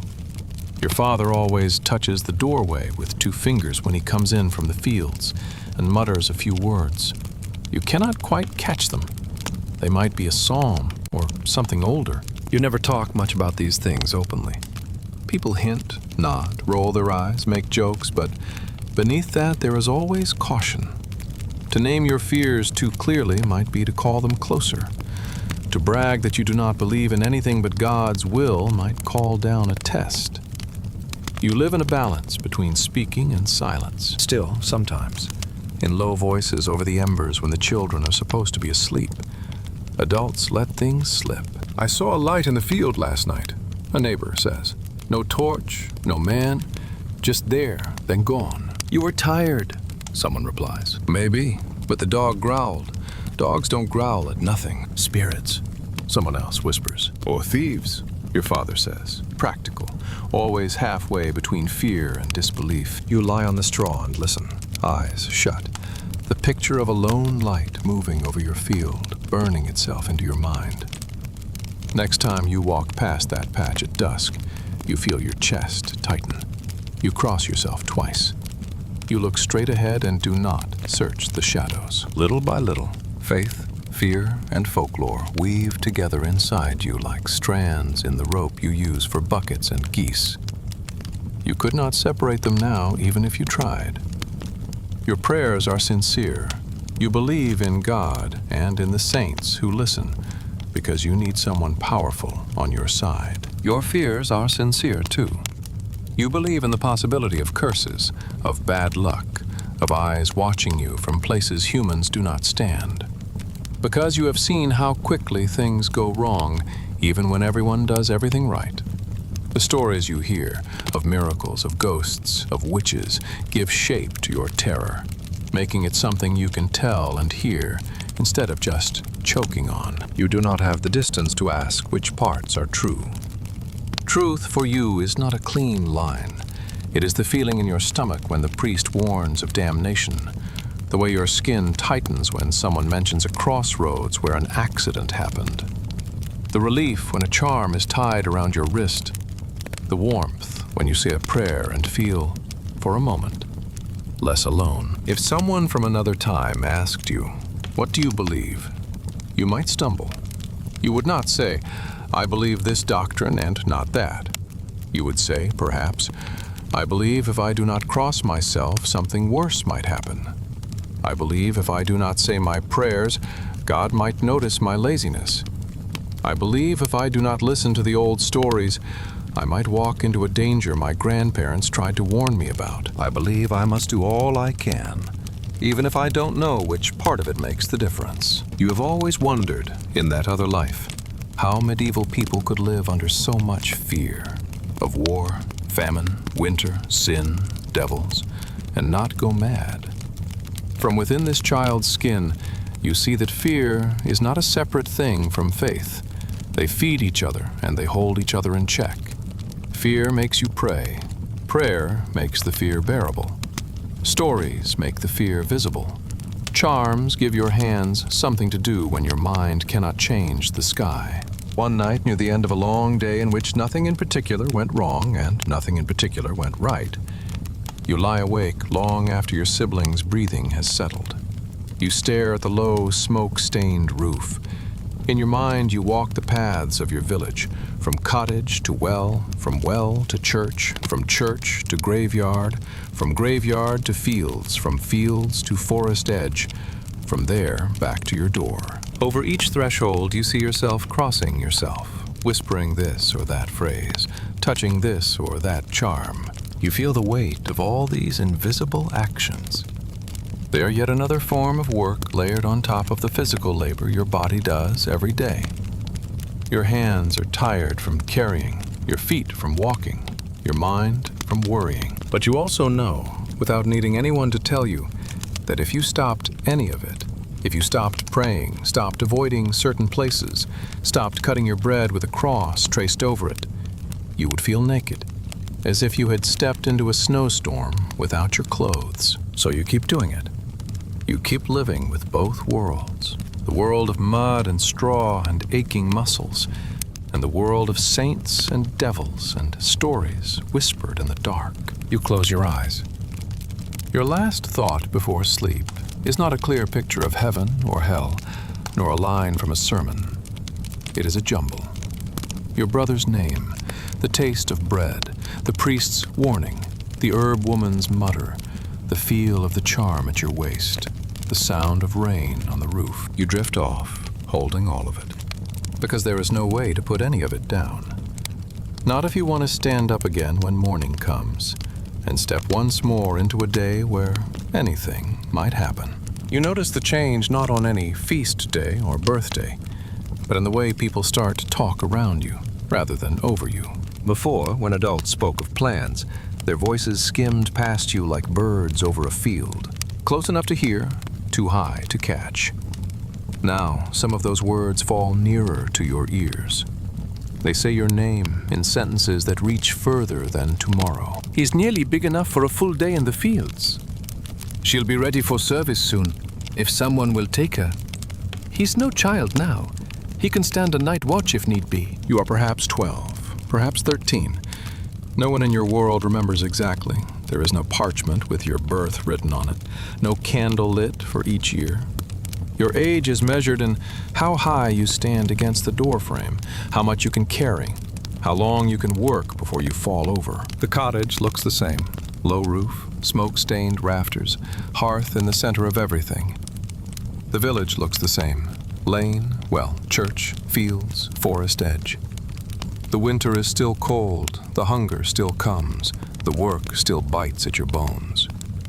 But you feel in a way you did not before that the circle is turning, and you are being pushed out along its edge towards something called grown.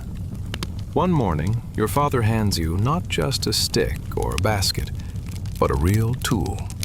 Not the child's version of work, but the sharpened, dangerous kind.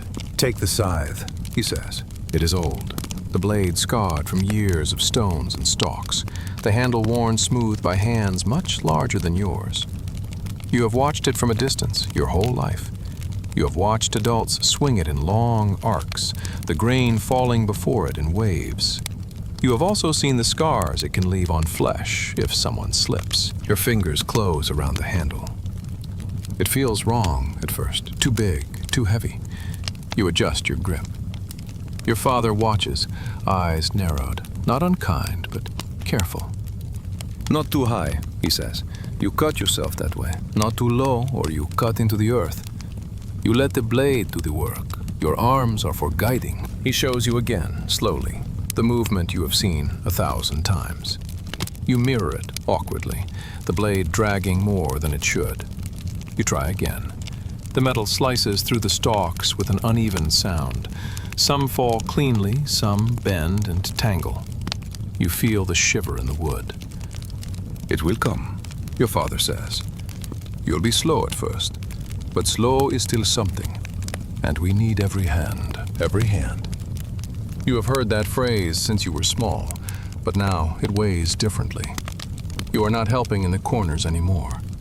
You are in the line, part of the work that cannot be skipped. The day stretches into the kind of endlessness you have learned to endure. Not dramatic, not marked by any single great event, just a long chain of motions. Step, swing, step, swing. Wipe sweat, straighten, bend, swing. Again. The sun climbs higher, pressing on your shoulders.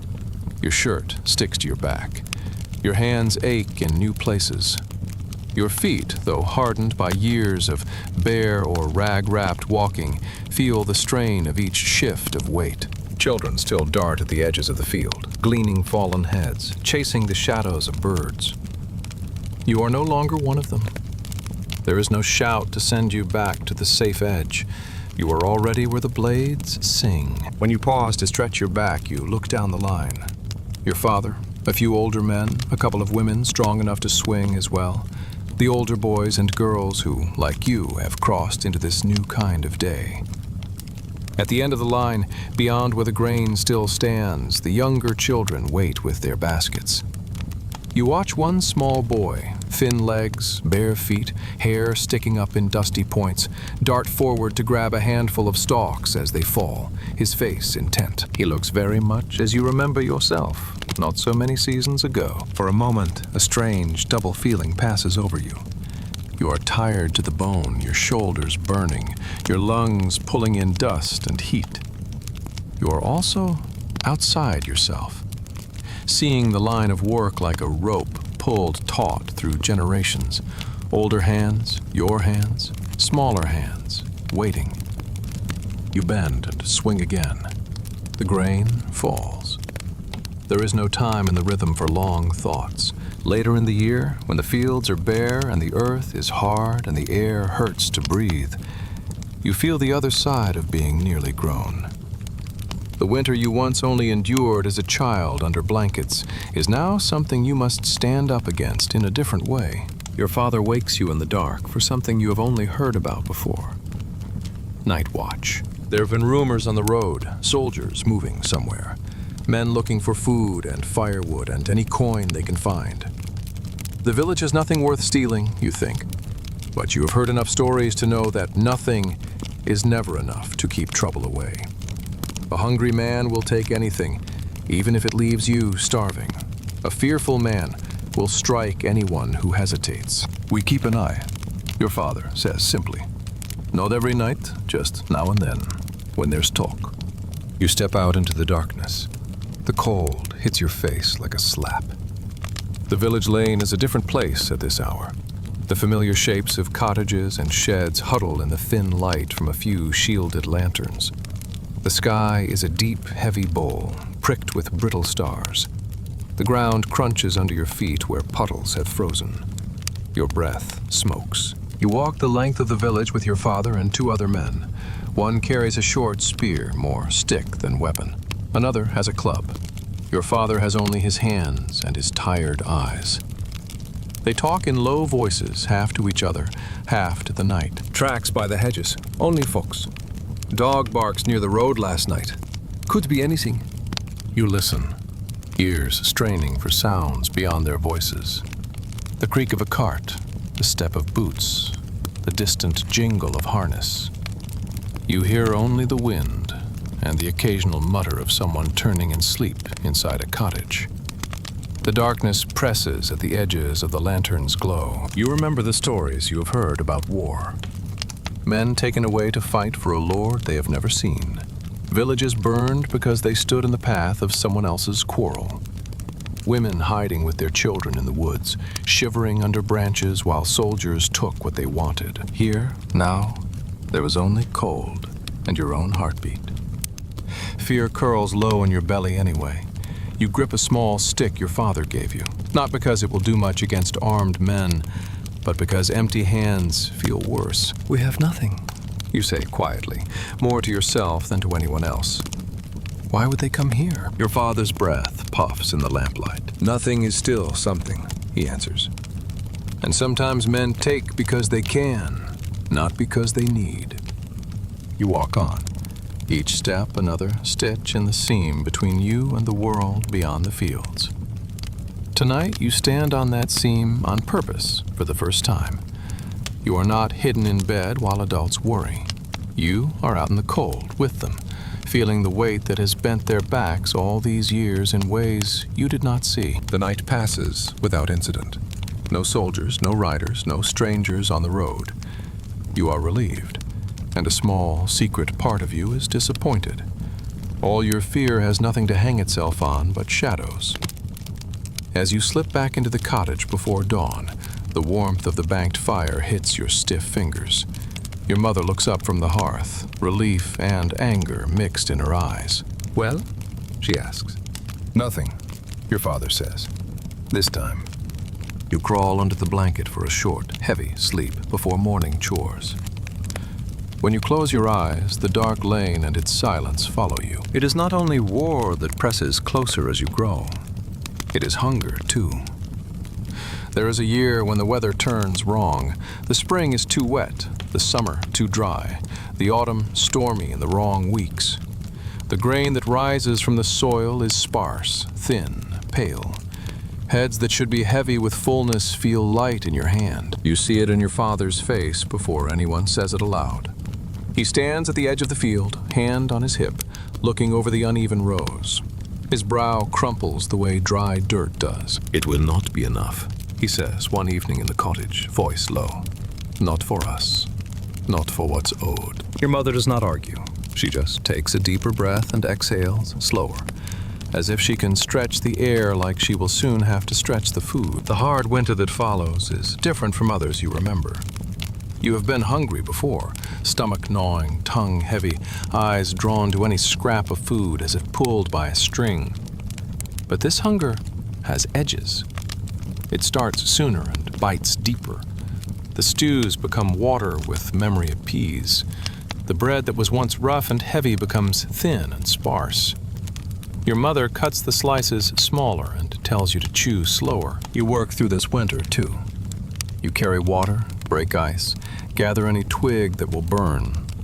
Your limbs feel slower. You rise from your straw pallet with more effort. Your steps, which used to be quick even when tired, now drag sometimes. In that famine year, you see clearly how every scrap of work you do is no longer practice for the future. It is the thin line between not enough and nothing at all. You walk to the manor with your father when he must bring the Lord's share. You stand there, bucket of grain in your hands, watching as the steward measures it, makes some comments you cannot completely hear, writes a mark on a bit of parchment. That's ours, you think, looking at the stream of grain pouring from your bucket into his larger chest. That's us. You say nothing. There is nothing to say that would not make things worse. But you feel something settle inside you. A knowledge that your childhood questions about fairness, about why some have more and some have less, will never be answered with anything but shrugs and old sayings. God's will. The world's way. It has always been like this. You walk home lighter by one bucket, and heavier by one more, understanding. In the lane there are more beggars that year. Not the familiar bent old man who has always hovered near the church door, but strangers with faces from elsewhere. Hollow cheeks, sunken eyes, boots worn through. They come in small groups, humble, hands out, or sometimes too bold, voices rough with desperation. Bread, they say, just a bite. Your mother shakes her head, one hand tightening on your shoulder. We have hardly enough for ourselves, she says. Move on. Sometimes she still breaks a crust and gives it especially to children, especially if she thinks the priest is watching and would remind her of charity. You see the battle in her eyes, the pull toward kindness, the drag of fear. Give too much, and your own will starve. Give nothing, and your heart hardens. There is no winning place in between, only constant choosing. You understand, in your own smaller way, because you too are being asked to choose how much of yourself you can give. Younger children cling to you more in that hard year, asking for help with chores, with games, with the fear they do not want to name. "Come with me to the well," one of them begs, eyes wide in the early dark. I'm busy, you say at first, because you are. There is never enough time for everything. Then you see the way they glance at the lane, at the shadows near the hedges, at the place where a stranger slept once. You sigh and say, all right, but carry your own bucket. You walk with them, steps steady, feeling their smaller presence gravitate toward your side like a planet to a heavier star. You remember your own small hand once gripping an older sleeve. That sleeve is gone now, under the earth. Without quite meaning to, you slide your elbow out so the child can bump against it and feel something solid. This is what it means to be almost grown in your village. You are still afraid, still hungry, still tired, but you have to be the solid thing for someone else anyway. There are other signs of your changing place. Adults start to speak about you as if you might leave, not because they do not want you, but because there are too many mouths and not enough land. If someone in the next village needs a maid, your mother says one evening, cutting turnip into a pot, you could go. They'd feed you. You'd send something back when you can. What about the fields? You ask. We'd manage, your father says, though you can see his jaw tense. Better one less to feed than one more sleeping hungry. You imagine another house, another hearth, another lane. You imagine other faces watching you, measuring your worth and how fast you move, how well you scrub. It is not hard to picture. You have seen older girls go in and out of service all your life. They come home on rare feast days, wearing someone else's cast-off dress, shoulders a little straighter, eyes a little older. There is also talk of boys going away with traders or with soldiers, or to some town that exists for you now only as a word heavy with rumor. You, standing on the threshold between child and almost adult, feel the tug of that too. Fit your bare feet into shoes not yet made for you. Walk roads you have only glimpsed. But each time the talk grows serious, something drags it back. Your father coughs through a week of bad weather, leaving him too weak to swing the scythe as he used to. Your mother twists her ankle and limps for days.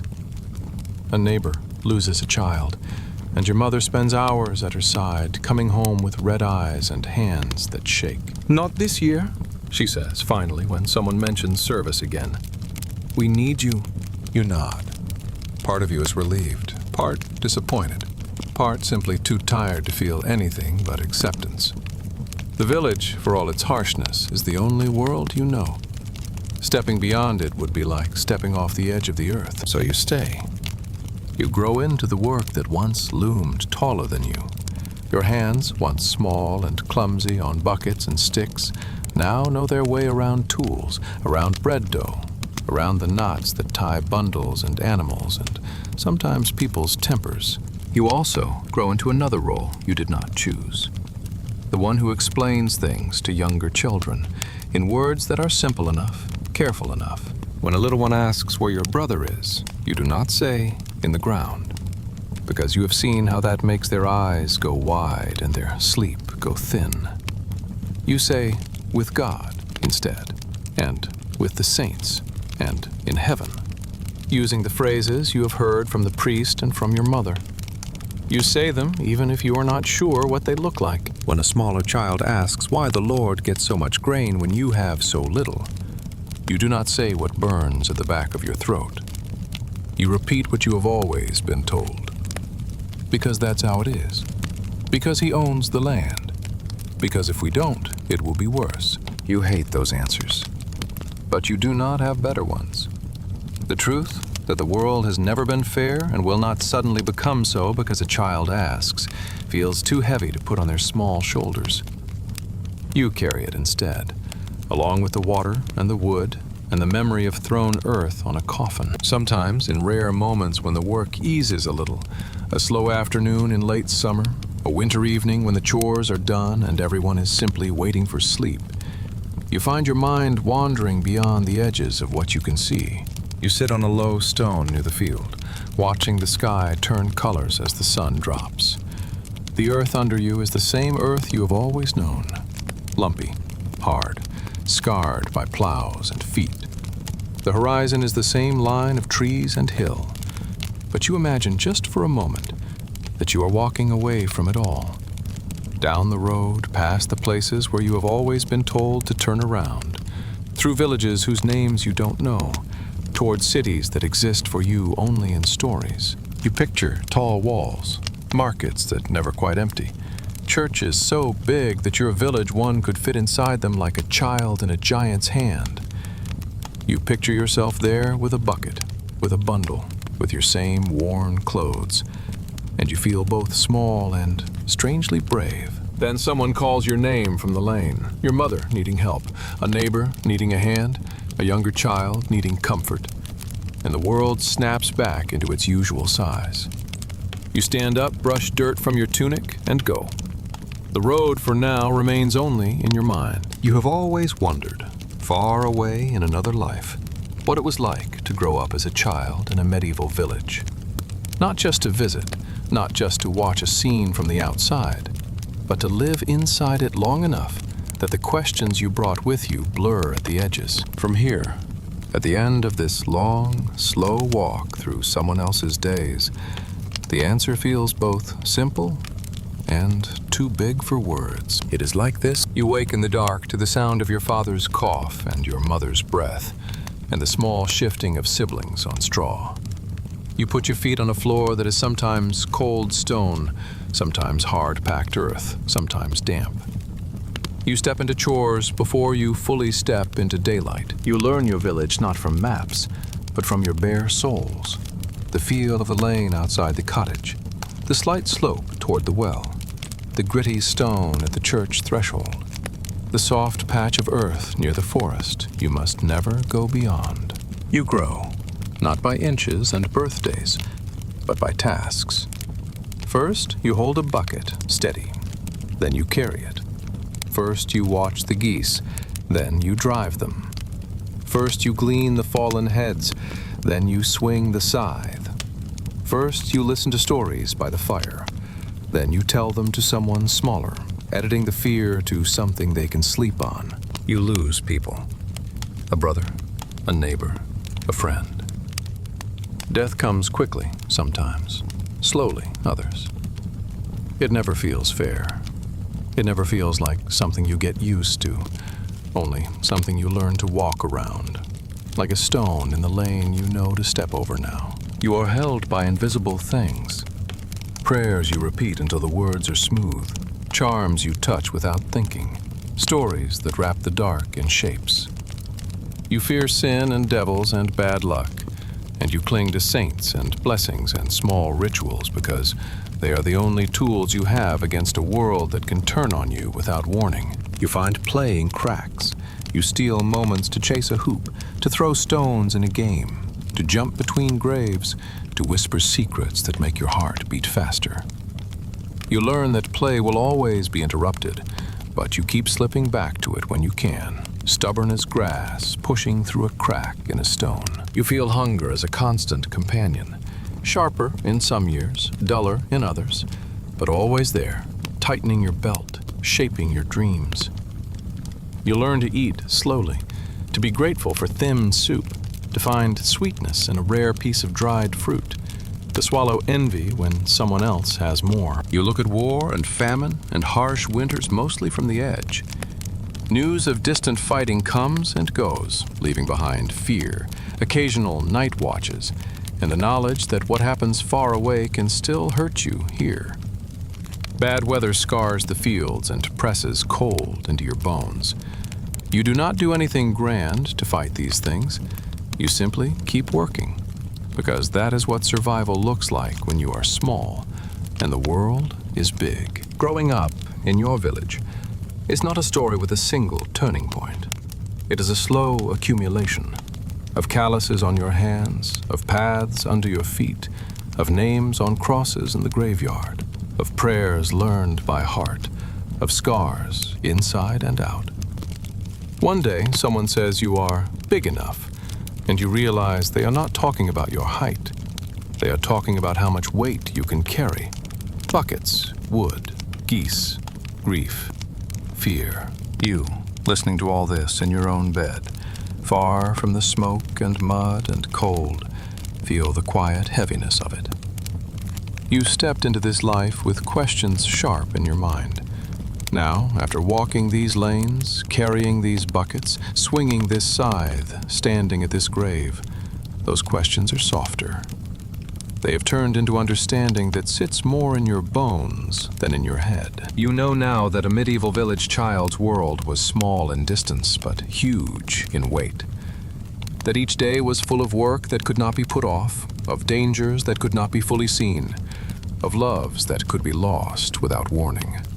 That faith and fear and folklore were not decorations, they were ropes to hold on to. That war, famine, and harsh winters were not stories but seasons that left marks on skin and soul. From the outside, you might still ask, was it hard? Was there joy? Was there hope? From here, the answer is yes to all three, woven together so tightly you cannot pull them apart.